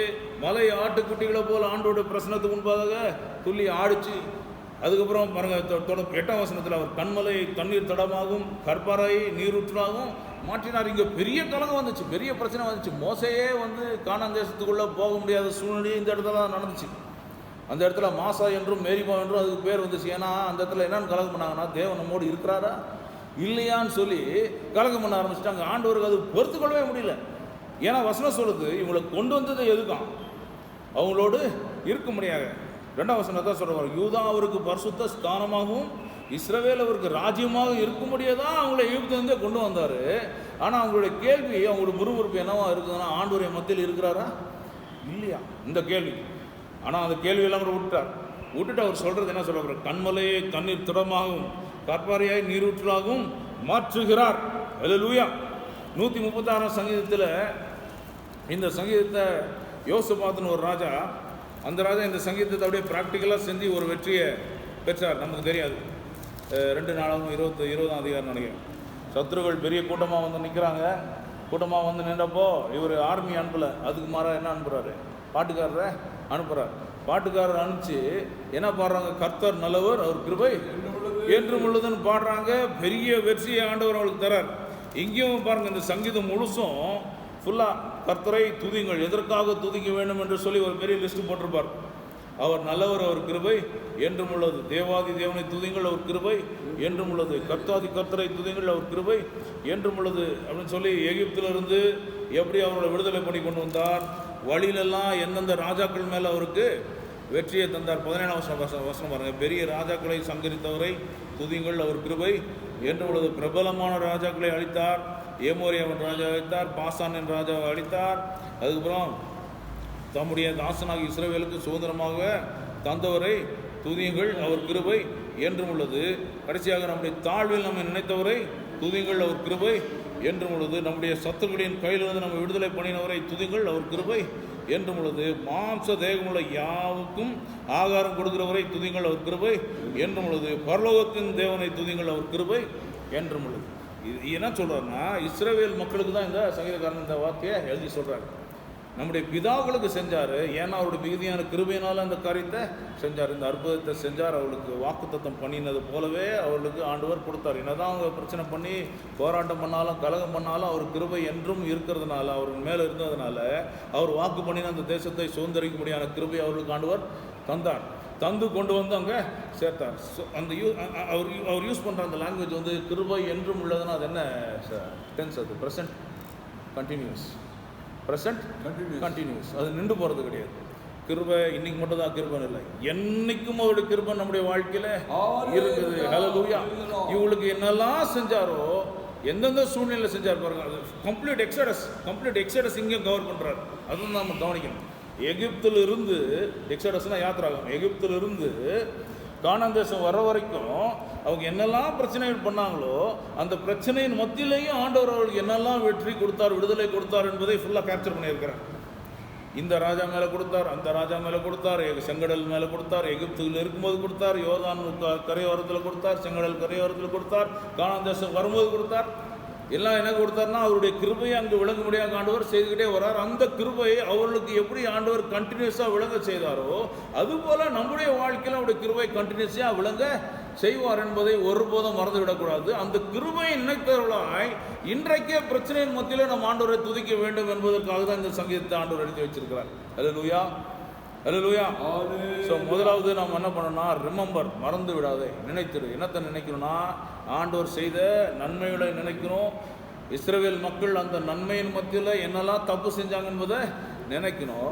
ரெண்டாவது, விடுதலை வர்றதுக்கு முன்னாடியே நம்ம செலிப்ரேட் பண்ண ஆரம்பிச்சோன்னா ஏன்னா விடுதலை கட்டாயம் நமக்கு வரும். அதுதான் இங்கே சொல்கிறார். செங்கடல் ரெண்டாய் பிளந்தது, யோர்தான் பின்னிட்டு ஓட்டு, மலைகள் ஆடுகளை போல துள்ளிட்டு, இதெல்லாம் வந்து நடந்துச்சு. இதுக்கு இடையில என்னென்னமோ நடந்துச்சு, என்னென்னமோ பிரச்சனை நடந்துச்சு. ஆனால் அல்டிமேட்டாக நடந்தது தான். செங்கடலுக்கு முன்பதாக கலகம் பண்ணாங்க என்பது உண்மை, செங்கடலுக்கு முன்பதாக ஆண்டவருக்கு கோபம் வந்தது என்பது உண்மை. மோசே கிட்ட ஆண்டவர் திட்டினார், இவ்வளோ பண்ண இந்த இங்கே வந்து கலகம் பண்ணுறாருன்னு திட்டினார், கோபமாக பண்ணார் என்பது உண்மை. ஆனால் அதுக்கு மத்தியில் கடைசியில் நடந்தது என்ன, செங்கடல் ரெண்டாய் பிளந்துச்சு. எவ்வளோ பிரச்சனை போராட்டம் வந்துச்சு, ஆனால் கடைசியாக நடந்தது விடுதலை, கடைசியாக வந்தது ஜெயம். அதே போல் கானான் தேசத்துக்கு வந்து நிற்கிறாங்க. வந்து நின்ற பிறகு திரும்பி ஆண்டவருக்கு விரோதமாக முறுமுறுக்கிறாங்க. ஆண்டவர் ஒரு சர்பத்தை, கொடிய விஷ சர்மங்களை உள்ள அனுப்புகிறார். அனுப்பிச்சிட்டு அங்கே தம்முடைய மிகுதியான கிருபையினால் அங்கே ஒரு வழியும் சொல்கிறார். அவங்களுக்கு ஒரு வெண்கல சர்பத்தை மேலே எழுப்பி நிற்க வை, ஒரு கோலில் தங்க விடு, யாரெல்லாம் பார்க்குறாங்களோ அவங்களுக்கு அங்கே சுகம் உண்டாகும்னு சொல்லி அங்கே ஒரு வழியை உண்டாக்குறாரு, ஒரு போக்கை உண்டாக்குறாரு, ஒரு கிரேஸ் கொடுக்குறாரு. ஆனால் அல்டிமேட்டாக நடந்தது என்ன, உள்ள தேசத்துக்குள்ளே கால் அடித்து தேசத்தை சுதந்திரத்துக் கொள்கிறாங்க, தேசத்தை கட்டி கொள்கிறாங்க. தாங்க அவங்க கஷ்டப்படாமல் தன்னுடைய பட்டயத்தினால் ஜெயிக்காத அந்த தேசத்தை, பாலும் தேர்வு ஓட்டுற தேசத்தை போய் அவங்க அல்டிமேட்டாக பெற்றுக்கொள்கிறாங்க. ஸோ அல்டிமேட்டாக நடக்கிறது தேவனால் ரட்சிக்கப்பட்ட பிள்ளைகளுக்கு, தேவனால் விடுவிக்கப்பட்ட, தேவனால் மீட்கப்பட்ட பிள்ளைகளுக்கு அல்டிமேட்டாக கிடைக்கிறது ஜெயம், சுதந்திரம், சந்தோஷம்தான். ஆகவே தான் வசனம் சொல்லுது, உனக்கு வரப்போகிறது இதுதான், உனக்கு கிடைக்க போகிறது இதுதான். இடையில வர்ற சோதனைகள், பிரச்சனைகள் எல்லாம் வந்து டெம்பரரி, மனுஷனுக்கு வர்ற பிரச்சனைகள், சோதனைகள். அந்த நேரத்தில் இஸ்ரவேல் மக்கள் செய்த அந்த தப்பை நீ செய்யாமல் அதற்கு மாறாக கிடைக்க போகிற அந்த சுதந்திரத்தை, அந்த சந்தோஷத்தை நினைத்து ஆண்டவரை துதிக்க ஆரம்பிச்சிரு. அல்லேலூயா, அல்லேலூயா. அதுதான் சங்கீதக்காரன் இந்த கால்வை நமக்கு தெளிவாக சொல்லிக் கொடுக்குறார். முதலாவது நினைத்திடு, இரண்டாவது துதித்திடு, மூன்றாவது anticipate, look ahead with pleasure. ஆன்டிசிபேட்னா அதுதான், எனக்கு இந்த ஜெயத்தை ஆண்டவர் கட்டாயம் தருவார் என்பதை சந்தோஷத்துடன் நான் எதிர்பார்த்திருக்கிறேன். அல்லேலூயா, அல்லேலூயா. ஆண்டவர் இயேசு கிறிஸ்து பூமியில் வர வேண்டும் என்று சொல்லி அங்கே எதிர்பார்த்தவங்க ஒரு கூட்டம் இருந்துச்சு, ஒரு 2-3 பேர் இருந்தாங்க ஆண்டவர் வர வேண்டும்னு சொல்லி. இயேசு கிறிஸ்து பிறந்தப்போ ஒரு கூட்டத்துக்கு சரி ஒரு பெரிய படபடப்பு, பயம். ஏரோதும் அவனுடைய சேர்ந்தவர்களுக்கும் ஒரு பெரிய படபடப்பு, பரிசேயர்களுக்கும் வேதப்பாரர்களுக்கும் ஆண்டவர் இங்கே சாதாரண இடத்துல பிறந்துட்டார் என்று அவர்களால் ஏற்றுக்கொள்ளவே முடியல. அவங்களுக்கும் ஒரு பெரிய பயம், ஒரு பெரிய படபடப்பு. ஆனால் யாரெல்லாம் ஆண்டவர் வர வேண்டும் என்று சொல்லி எதிர்பார்த்திருந்தார்களோ அவர்களுக்கு ஒரு பெரிய சந்தோஷம். தேவதூர் சொன்னது ஒரு உன்னதத்தில் தேவனுக்கு மகிமை, பூமியிலே சமாதானம், மனிதர் பேரில் பிரியம் உண்டாவதாக என்ற அந்த செய்தியின்படி யாரெல்லாம் ஆண்டவர் வர வேண்டும் என்று இருந்தால், யார் சிமியோன் இருந்தார், அந்த அன்னாள் என்கிற அந்த வயதான மூதாட்டி இருந்தாங்க, அவங்களுக்கெல்லாம் ஒரு பெரிய சந்தோஷம் உண்டாச்சு. அதுபோல் ஆண்டவர் என்னை மீட்டெடுத்திருக்கிறார், ஆண்டவர் என்னை ரட்சித்திருக்கிறார், என்னை பரலோகத்தின் நேராக நடத்தி கொண்டு போகிறார். இந்த காரியெல்லாம் எனக்கு இடைப்பட்ட காரியங்கள் எல்லாம் என்னை ஆண்டவர் என்னை ஸ்ட்ராங் ஆக்கும்படியாக, என்னை அவரை போல மாற்றும்படியாக இந்த சோதனைகள்லாம் என்னுடைய வாழ்க்கையில் வருது. ஆனால் இந்த சோதனைகளெல்லாம் டெம்பரரி தான், அதி சீக்கிரத்தில் நீங்கிவிடும். இந்த லேசான உபத்திரவம் இன்னும் வரப்போகிற அழியாமையும் மகிமையும் எனக்கு சொந்தமானது என்று சொல்லி ஒரு எதிர்பார்ப்பு தேவனுடைய பிள்ளைகளுக்கு இந்த காலையில் இருக்க வேண்டும் என்று சொல்லி தான் இந்த சங்கீதத்தை ஆண்டவர் இங்கே எடுக்க வைத்திருக்கிறார். இன்னொரு சங்கீதத்தை நான் வாசிக்க பாருங்கள், 40ஆம் சங்கீதம். நம்ம ஏற்கனவே இந்த சங்கீதத்தை தியானிச்சிருக்கிறோம். 40ஆம் சங்கீதம்.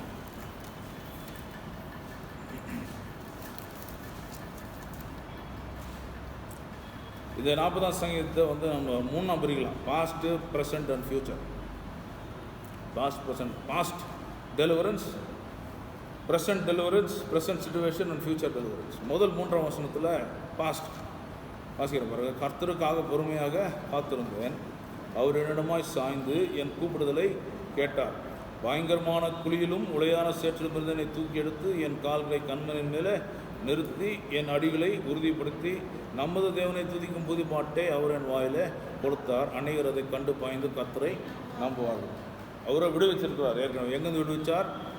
பயங்கரமான குழியிலிருந்தும் உளையான சேற்றிலிருந்து என்னை தூக்கெடுத்து என் காலை கண்மணியின் மேலே நிறுத்தி என் அடிகளை உறுதிப்படுத்துகிறார். இது நம்முடைய பாஸ்ட் சிச்சுவேஷன். என்ன பாஸ்ட் சிச்சுவேஷன்? உளையான சேற்றில் ஆகிய பாவத்தில் இருந்தோம், அந்தகாரத்தில் இருந்தோம், அடிமைத்தனத்தில் இருந்தோம். அதிலிருந்து ஆண்டவர் என்னை மீட்டெடுத்து கிறிஸ்துவாகிய கண்மலையின் மேலே என்னை ஆண்டவர் நிற்க வச்சு என்னுடைய கால்களை உறுதிப்படுத்தியிருக்கிறார். இது என்னுடைய பாஸ்ட் சிச்சுவேஷன். இஸ்ரவேல் ஜனங்களை எப்படி மீட்டெடுத்தாரோ அதுபோல் என்னையும் மீட்டெடுத்தார். அடுத்து 12ஆம் வசனத்துக்கு வாங்க. 12ஆம் வசனத்தில் சங்கீதக்காரர் சொல்கிறார், என்னைக்கு அடங்காத தீமைகள் என்னை சூழ்ந்து கொண்டது, என் அக்கிரமங்கள் என்னை தொடர்ந்து பிடித்தது, நான் நிமிர்ந்து பார்க்கக்கூடாது இருக்கிறது, அவைகள் என் தலைமயிரிலும் அதிகமாக இருக்கிறது, என் இருதயம் சோர்ந்து போகிறது. கர்த்தாவே என்னை விடுவித்தலும், கர்த்தாவே எனக்கு சகாயம் பண்ண தீவிரி. இந்த 12லிருந்து 15 வரைக்கும் தனக்கு இருக்கிறதான அந்த எண்ணிக்கை கடங்காத அந்த பிரச்சனைகளை குறித்து சொல்கிறார்.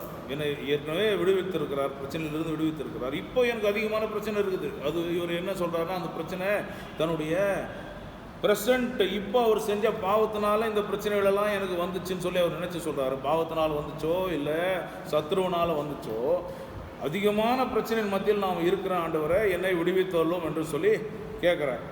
ஆனால் 16ஆம் வசனத்துக்கு வாங்க. ஃபியூச்சர் அவர் சொல்கிறார், உம்மை தேடுகிற அனைவரும் உமக்குள் மகிழ்ந்து சந்தோஷப்படுவாராக, உங்களுடைய ரட்சிப்பை விரும்புகிறவர்கள் கர்த்தருக்கு மகிமை உண்டாவதாக என்று எப்பொழுதும் சொல்வாராக. நான் சிறுமையும் எளிமையானவன், கர்த்தரோ என்மேல் நினைவாயிருக்கிறார், தேவரீர் என் துணையும் என்னை விடுவிக்கிறவருமாக இருக்கிறீர். ஹல்லேலூயா. இதான் ஃபியூச்சர். என் ஃபியூச்சர் என்னன்னா, கட்டாயம் இவ்வளோ பெரிய சூழ்நிலை, என்னை ஏற்கனவே ஒளியான சோர்ச்சிலிருந்து, அந்தகாரத்திலிருந்து, பயங்கரமான குழியிலிருந்து என்னை மீட்டவர் இப்பேற்பட்ட பிரச்சனையிலிருந்து என்னை கட்டாயம் விடுவிப்பார் என்று சொல்லி ஒரு ஆன்டிசிபேஷனோடு தான் இந்த சங்கீதத்தை அவர் முடிக்கிறார். என்ன முடிக்கிறார் பாருங்க, தேவரீர் என் துணையும் என்னை விடுவிக்கிறமாக இருக்கிறீர். ஹல்லேலூயா. தேவரீர் தாமதியாதேயும். கடைசி என்ன சொல்ல போறீங்க? தேவனே தாமதியாதேயும். ஆமென். ஹல்லேலூயா. ஆகவே இந்த சங்கீதம் 114ஆம் சங்கீதத்தில் நாம் கற்றுக்கொள்ள வேண்டிய காரியம் என்னென்னா, ஆண்டவர் இஸ்ரவேல் குடும்பத்தாருக்கு என்னெல்லாம் நன்மைகளை செய்தாரோ அந்த நன்மைகளை அவங்க மறந்துட்டது போல் நாம் மறக்கக்கூடாது. அதை மறந்ததுனால அவங்க என்ன தப்பு செஞ்சாங்களோ அந்த தப்பு என்னுடைய வாழ்க்கையில் இருக்குதான்றதை நான் சரியாய் அலசி பார்ப்பேன். ரெண்டாவது, பிரச்சனையின் மத்தியில் ஆண்டவர் அவர்களுக்கு அல்டிமேட்டாக அவங்களுக்கு நடந்தது என்ன? பிரச்சனையிலிருந்து விடுதலை, பிரச்சனையிலிருந்து ஜெயம். ஆண்டவர் கொடுத்த அந்த வாக்குத்தத்தத்தை ஆண்டவர் நிறைவேற்றினார். அதுதான் அல்டிமேட்டாக அவங்களுக்கு நடந்துச்சு. எனக்கும் ஆண்டவர் கட்டாயம் அதே தான் செய்வார் என்பதை என் நினைவில் கொண்டு அது வருவதற்கு முன்பதாக அவர்களைப் போல முறுமுறுக்காமல் நான் தேவனை தூக்க ஆரம்பிச்சேன். So celebrate. முதலாவது ரிமெம்பர், ரெண்டாவது செலிப்ரேட், மூன்றாவது ஆன்டிசிபேட். ஆன்டிசிபேட்னா என்ன அர்த்தம்னா, நான் செலிப்ரேட் பண்ணுறேன். ஏன்னா ஆண்டவர் கட்டாயம் எனக்கு ஜெயத்தை தரார் என்பதை நான் துதிக்கிறேன். எதுக்கு நான் துதிக்கிறேன்னா, எனக்கு அந்த ரட்சிப்பு நிச்சயம் ஆண்டோடைய சமூகத்திலிருந்து வரும் என்று சொல்லி அந்த எதிர்பார்ப்புனால என்னுடைய ஒவ்வொரு நாளும் இருதயத்தை அதை கொண்டு தான் நிரப்பணும். இப்போ எனக்கு பிரச்சனைகள் இருக்கலாம். இப்போ உலகமே கொரோனாவில் இருக்கிறது போல் நம்முடைய குடும்பத்திலேயும் நிறைய பிரச்சனைகள் இருக்கலாம், போராட்டம் இருக்கலாம். ஆனால் இது நிரந்தரம் கிடையாது. கட்டாயம் என்னுடைய வாழ்க்கையில் ரட்சிப்பு உண்டு, கட்டாயம் எனக்கு விடுதலை உண்டு என்று சொல்லி ஒவ்வொரு நாளும் அந்த வாஞ்சியினால், அந்த எதிர்பார்ப்புனால நம்முடைய நாவில் ஒவ்வொரு நாளும் துதி தான் காணப்பட வேண்டும். அதுதான் அந்த 114ஆம் சங்கீதத்தில் அது டைரெக்டாக சொல்லப்படலனாலும் இந்த 114ஆம் சங்கீதத்தில் நான் புரிந்து கொண்ட காரியங்கள் இந்த 3 விஷயங்கள் தான். ரிமெம்பர், இஸ்ரவேல் குடும்பத்தாரை ஆண்டவர் எப்படி எகிப்திலிருந்து கொண்டு வந்தாரோ அதே போல தான் உங்களையும் கொண்டு வந்திருக்கிறார். அவர்களுக்கு செய்த காரியங்களை நினைத்திருங்க. ஒருபோது ஆண்டவர் செய்த நன்மைகளை மறக்காதீங்க. ரெண்டாவது, அவங்க செஞ்ச தப்பு என்னென்னா, பிரச்சனைகள் வரும்போது ஆண்டவர் செஞ்ச அந்த காரியத்தை உடனே மறந்துட்டதுனால என்ன வந்துச்சுன்னா, அவங்களுக்கு பயம்தான் வந்துச்சு, முறுமுறுப்பு தான் வந்துச்சு, கோபம் தான் வந்துச்சு, எரிச்சல் தான் வந்துச்சு. அது போல் இல்லாமல் ஆண்டவர் அவர்களுக்கு செய்த நன்மைகள், கட்டாயம் நன்மை செய்கிறேன்னு சொன்னவர் கட்டாயம் நன்மையை செய்வார். அதுபோல் அவங்களுக்கு நன்மை செஞ்சார். ஆகவே எனக்கும் அந்த நன்மை செய்வார் என்ற அந்த எதிர்பார்ப்பு நிமித்தமாக அந்த பிரச்சனை மத்தியில் முறுமுறுக்காமல் ஆண்டவர் நான் துதிக்க கடமைப்பட்டிருக்கிறேன். அல்லேலூயா. ஸோ 3 விஷயம் எல்லாம் சொல்லுங்க பாப்போம். Remember, celebrate, anticipate. நினைத்திடு, துதித்திடு, எதிர்பார்த்துடு. நம்முடைய ஆண்டவர் சீக்கிரம் வரப்போகிறார். நம்ம எல்லாரும் அதற்காக நாம் எதிர்பார்த்து காத்துட்ருக்கோம். அல்லேலூயா. இந்த பூமியில் நிறைய பிரச்சனைகளும் பால் கடிப்பும் அதிகம் இருக்குது. ஆனால் ஒரு நாள் வரும், அந்த நாளில் இந்த பூமி முழுவதுமே தேவனை அறிகிற அறிவினால நிரம்பி இருக்கும் என்று வசனம் சொல்கிறது. ஒரு நாள் வரும், அன்னைக்கு எல்லா நாமும் இயேசுவே தேவன் என்று அறிக்கை செய்யும், எல்லா முழங்கால்களும் அவருக்கு முன்பதாக முடங்கும். இதுதான் கடைசி அல்டிமேட்டாக நடக்க போகிற விஷயம் இதுதான். ஸோ இந்த காரியத்தை ஒவ்வொரு நாளும் என் சிந்தையிலும் என் இருதயத்திலும் நான் நிறுத்தி, இப்போ இருக்கிற பிரச்சனைகள் எல்லாம் அதி சீக்கிரத்தில் நீங்கி போடுகிற இந்த பிரச்சனைகள் எல்லாவற்றையும் என் மனசில் பெருசாக வச்சுக்கவே வேண்டாம். அதெல்லாம் இப்போ இருக்க தான் செய்யுது. மனுஷனுக்கு வருகிற பிரச்சனைகள், போராட்டம் இதெல்லாம் டெம்பரரி. இஸ்ரவேல் மக்களை போல் அதை மனசில் வச்சு முறுமுறுக்கவோ பயப்படவோ இல்லை வேறு இடத்தை தேடவோ ஆண்டவரை மறந்துட்டு வேறு காரியங்கள் முன்பதாக ஓடவோ என்னுடைய வாழ்க்கையில் நான் அனுமதிக்கவே கூடாது. இது என் வாழ்க்கையில் இருக்குதா என்று சொல்லி எச்சரிக்கையாக இருந்து இந்த கால்வனை நிதானித்து பார்க்குறோம். பவுலப்போஸ்தலன் சொல்றாங்க 1 கொரிந்தியர் 10 நிற்கிறேன் என்று நினைக்கிறவன் தன் விழாதுபடிக்கு எச்சரிக்கையாக இருக்க கடவுள். ஏன்னா மனுஷருக்கு வர பிரச்சனை தான், சோதனை தான் உங்களுக்கும் வருது. அது வரும்போது உங்களுடைய ரெஸ்பான்ஸ் எப்படி இருக்குது? இஸ்ரவேல் மக்களை போல இருக்குதா இல்லை ஆண்டவர் எதிர்பார்க்குற ரெஸ்பான்ஸ் நமக்கு இருக்குதா? ஆண்டவர் சீக்கிரம் வர போகிறார். அவர் வரும்போது இவங்களெல்லாம் ஒன்றுமே இல்லாதபடி பூமி எல்லாவற்றையும் சுருத்தி போட்டுருவார். நம்ம பார்க்குற இந்த பிரச்சனைலாம் ஒன்றுமே இருக்காது. அதை தான் நம்ம எதிர்பார்த்துருக்கோம். ஆகவே அதை எதிர்பார்த்துருக்குறேன்னு சொல்கிறவங்க வாழ்க்கையில் ஒருபோதும் பயமோ அவிசுவாசமோ இல்லை படபடப்போ ஒரு நாளும் இருக்கக்கூடாது. அது இருந்துச்சுன்னா நம்ம யாரை போல இருக்கிறோம்? இஸ்ரவேல் மக்களை போல தான் இருக்கும். அது என்னுடைய வாழ்க்கையில் இருக்குதான்னு சொல்லி கொஞ்சம் கேர்ஃபுல்லாக எக்ஸாமின் பண்ணி பார்ப்போம். ஆமென். அல்லேலூயா. அவங்க செஞ்ச போல நாம் செய்யக்கூடாது என்று சொல்லி தான் வேதத்தில் இந்த காரியங்களெல்லாம் ஆண்டவர் திருஷ்டாந்தமாக எழுதி வைத்திருக்கிறார். இந்த கால்வெளியில் அந்த திருஷ்டாந்தமாக எழுதி வச்சது எனக்காக எழுதி வச்சுக்கிறான்னு சொல்லி அதை பர்சனலைஸ் ஆக்கி இந்த சங்கீதத்தில் சொல்வது போல இந்த சங்கீதத்தில் பாருங்கள், எல்லாத்தையும் விட்டுட்டார். அவங்க பண்ண பிரச்சனைகள், போராட்டங்க, வந்த கஷ்டம், பாம்பு கடிச்சது எல்லாத்தையும் விட்டுட்டார். எல்லாத்தையும் விட்டுட்டு ஆண்டவர் செய்து கொடுத்த அந்த ஜெயத்தை மாத்திரம் கேப்சர் பண்ணி போட்டிருக்கிறார். இதுதான் நம்முடைய வர்ஷிப் ஸ்டைலாக இருக்கும். அல்லேலூயா. நம்முடைய விசுவாச ஸ்டைல் இதுவாக தான் இருக்கணும். எல்லாத்தையும் விட்டுருங்க, எல்லாத்தையும் மறந்துடும். வந்த பிரச்சனை, போராட்டம் எல்லாத்தையும் மறந்துடலாம். மனுஷருக்கு வர பிரச்சனைகள், போராட்டம் தான். ஆனால் அல்டிமேட்டாக ஆண்டவர் நமக்கு ஜெயத்தை தான் கொடுக்க போகிறார் என்பது தான் உண்மை. அதுதான் நம்ம மனசில் எப்பவுமே கண்களுக்கு முன்பதாக நிறுத்தி வைக்கணும். அப்போ தான் நம்மளால் ஆண்டவர் எதிர்பார்த்த அந்த வாழ்க்கை நம்முடைய வாழ்க்கையில் இருக்க முடியும். எதுக்கு ஆண்டவர் நம்ம தெரிந்து கொண்டார்? 2ஆம் வசனத்தில் சொல்கிறார் பாருங்க, யூதா அவருக்கு பரிசுத்த ஸ்தானமாகவும் இஸ்ரவேல் அவருக்கு ராஜ்யமாக இருக்கும்படிக்கு அவருடைய தெரிந்து கொண்டார். அவருடைய எதற்காக தெரிந்து கொண்டாரோ அதற்காக தான் ஆண்டவர் நம்மை தெரிந்து கொண்டிருக்கிறார். அவருடைய எங்கிருந்து ஆண்டவர் தூக்கி கொண்டு வந்தாரோ அதே போல தான் நம்மையும் ஆண்டவர் கொண்டு வந்திருக்கிறார். அவருடைய எப்படி கானான் தேசத்துக்கு நடைபோட முடியாத ஆண்டவர் கொண்டு வந்தாரோ அதுபோல் நம்மையும் பரலோகத்துக்கு நேராக நடைபோட முடியாத கொண்டு வந்திருக்கிறார். மற்றபடி இந்த இடையில வர்றதெல்லாம் ரொம்ப டெம்பரரியான விஷயம்தான். மனுஷனுக்கு நெருங்கிற பிரச்சனைகள் போராட்டங்கள் தான். அதில் நமக்கு தோல்வியே கிடையாது. என்னால் நமக்கு வெற்றி வெற்றி செய்யணும். ஹல்லேலூயா. கர்த்தர் தாமே இந்த வார்த்தைகளை ஆசீர்வதிப்பாராக. ஹல்லேலூயா.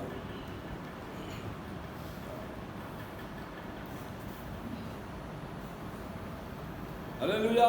ஹல்லேலூயா. எதினால் விசேஷித்தவர் தேவா, நாம் எதினால் விசேஷித்தவர். ஹல்லேலூயா. விசேஷமான தினங்கள், விசேஷமான கர்த்தர் அவர் துதிக்க முடியாத ஓயாமல் துதிப்போம். காலமெல்லாம் பாடுவோம். ராஜாதி ராஜா இயேசுவை. ஹல்லேலூயா.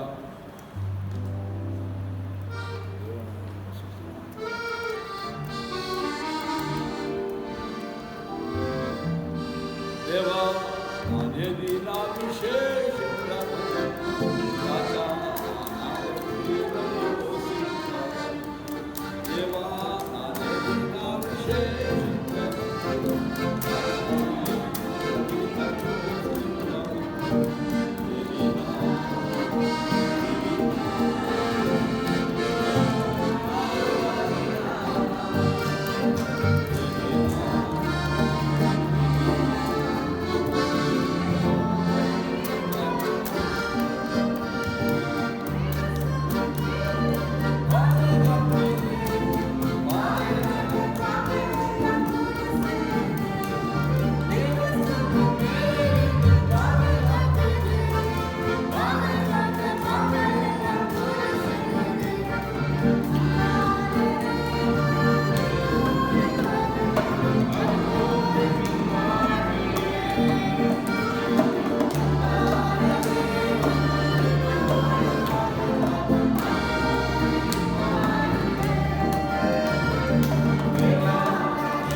மாறாதது, இயேசு வல்லமை மாறாதது, இயேசு அதிசயம் மாறாது. அல்லேலூயா. இயேசுவின் பரிசுத்தம் மாறாதது. அல்லேலூயா. அந்த அன்புள்ள தேவன் அல்லேலூயா நம்முடைய அன்பினாலே நம்மை மீட்டுக் கொண்டார். அன்பினால் ரத்தத்தை சிந்தினார். என் ஜீவனையே நமக்காக கொடுத்தாரே. எல்லாத்தையும் அல்லாத நமது எப்படி நம் வாழ்க்கையில தோல்வி இடமல்ல, எப்போது ஜெயந்தான். அல்லேலூயா. அல்லேலூயா. ஜெயத்தவர் நம்மோடு இருக்கிறார், ஜெயம் கொடுப்பவர் நம்மோடு இருக்கிறார், விடுவிக்க நம்மோடு இருக்கிறார். ஒரு வழியா சத்து 7 வழியாக ஓடி போச்சைகள் நம்மோடு இருக்கிறார். அல்லேலூயா. இயற்கையை நமக்காக எல்லா சூழ்நிலை மாற்றி போடுகிறவர். அல்லேலூயா. அதனால தேவ ஜனங்கள் கர்த்தரை நேசிக்கிறார்கள். கர்த்தர் வல்லவர் அறிந்தவர்கள். அவர் சர்வால நேரே தங்கி இருக்கிறவர்கள். அல்லேலூயா. எந்த சூழ்நிலைக்கு எந்த பிரச்சனைக்கும் கலங்க தேவையில்லை. என்னோடு இயேசு இருக்கிறார். அல்லேலூயா. ஆமென். அல்லேலூயா. ஸ்தோத்திரம். அவர் நம்மை தெரிந்து கொண்டார். யூதாவை அல்லேலூயா தமிழ் ஜனமாக தெரிந்து கொண்டார். இஸ்ரவேலுக்கு ராஜ்யமாக தெரிந்து கொண்டார். அல்லேலூயா. நாமதான் ஜனம், நாமதான் ராஜ்யம். அல்லேலூயா. உயிரே தந்தவர், ஜீவனே தந்தவர். அல்லேலூயா. எல்லாவற்றையும் கூட்டி தருவதா. அல்லேலூயா. ஸ்தோத்திரம். மறுமையில கர்த்தர் சோத்திரம் சோத்திரமாண்டவரே, சோத்திரமான அந்த வெளிச்சத்தை தங்கரே, இந்த வசத்தை தெளிவாக விளக்க தந்தேனப்பா. உங்களுக்கு நன்றியா, நன்றி கர்த்தாவே. அல்லேலூயா. ஆண்டவரே, சங்கீதக்காரனோடு நாங்கள் சேர்ந்து நாமத்தை நாங்கள் பயன்படுத்துகிறோம், சோத்திருக்கிறோம், துதிக்கிறோம். அல்லேலூயா. ஓரமான பிரச்சனைகளை விட்டு ஓடு. அல்லேலூயா. சத்துரைகளை விட்டு வெளியே ஓடு. அல்லேலூயா. எல்லா சூழ்நிலைகளை விட்டு மாறிப்போ. அல்லேலூயா. சுத்தப்படி செய்ய நான் ஒப்பு தர மாட்டோம். எங்கள் வாழ்க்கையில் ஒரு முறுமுறுப்போ கசப்போ அது எதுவுமே வராத ஆண்டவரே. கர்த்தாவே நன்மை நன்மை நன்மை. நான் ஆராதிக்க தேவன் வல்லவர், நல்லவர், நன்மை செய்கிறவர். அவர் சமூகத்தில் எப்போ நன்மை தான் அறிவர். எது நடந்தாலும் நன்மை, எது நடந்தாலும் நன்மை. அது எங்களை எதுவுமே அசையாத ஆண்டு அசைக்க முடியாது. கர்த்தராக தேவனின் முன்பாக வைத்திருக்கிறோம். அசைக்கப்பட மாட்டோம். அல்லேலூயா. அதிர மாட்டோம், கலங்க மாட்டோம், ஓடுவ மாட்டோம். ஓரமாதமா நன்றி ஐயா. நன்றி. இதுக்கு எல்லாமே செலுத்துகிறோம். ஜீவன வார்த்தைக்காக சோத்துறோம். இந்த செய்தி பிள்ளையானை ஆசீர்வதிக்கிறார். இந்த செய்தி கேட்ட ஒவ்வொரு ஆண்டோரே 114 சங்கீதம் தியானம் பண்ணி. அல்லேலூயா. 106 சங்கீதம் தியானம் பண்ணி இன்னுமாய் கர்த்தரை துதித்து கர்த்தரை நெருக்கத்தில் இன்னுமாய் வாழ கர்த்தர் கற்றுக்கொள்ள கிருபை தாங்கப்பா. அல்லது நெருக்கத்தில் உழைத்து நெருங்கி வந்து உதவி செய்கிற தேவனே, மக்கள் இந்த வேலை யாரும் இருந்தால் வீடுகள் இருந்தால் அவன் நெருக்கத்துக்கு நான் கூப்பிடுவது நெருங்கி வந்து உதவி செய்கிறார். அவன் கூப்பிடுதல் உடனடியாக பதில் அளிப்பீராக. அவன் தேவையை உடனடியாக சந்திப்பீராக. அல்லேலூயா. ஜபத்தை கேட்க எங்களோடு இருக்கிற நல்ல உணர்வோடு கூட அல்லேலூயா உம்மோடு உருவாடி கொண்டே இருப்பாரா. அல்லேலூயா. நாதா இன்னுமா நாம் ஜெபிக்கிறோம் தேசங்களுக்காக, அந்த உலகத்துக்காக ஜெபிக்கிறோம். அல்லேலூயா. உலகத்தின் தாமல் சுதந்திரத்திற்கு தேவாட்டு கொட்டியே ஷாபா ராமான உலகத்துக்கு சமாதானமும் ஆண்டு கர்த்தருக்கு மகிமை உண்டாகும்படியாய் பூமி நடந்த ஆண்டவரே சோத்திரம். உன்னதத்தில் தேவனுக்கு மகிமை சமாதானம், மனுஷன் பிரியம். அல்லேலூயா. எல்லா ஜனத்தின் மேல் பிரியமுண்டாக. அல்லேலூயா. எல்லாரும் வசத்தின் நன்மையை உண்மை நோக்கி பார்த்து ஒரு சத்தத்தை கேட்பது உண்மையிலே. அல்லேலூயா. ஆண்டவரே ஏற்றுக்கொள்ள மக்கள் திரும்பிதான் உதவி தாய் தொப்பத்தர் ஆசிரியம் எல்லாமே கொண்டாட்டு இயேசு நாமத்தில் நல்ல பிதாவே. ஆமென். எல்லாத்துமாவே கர்த்தரை என் முழுவதுமே பரிசு நாமத்தை எல்லாத்துமாவே கர்த்தரை செய்த சகல. ஆமென். அல்லேலூயா. அல்லேலூயா.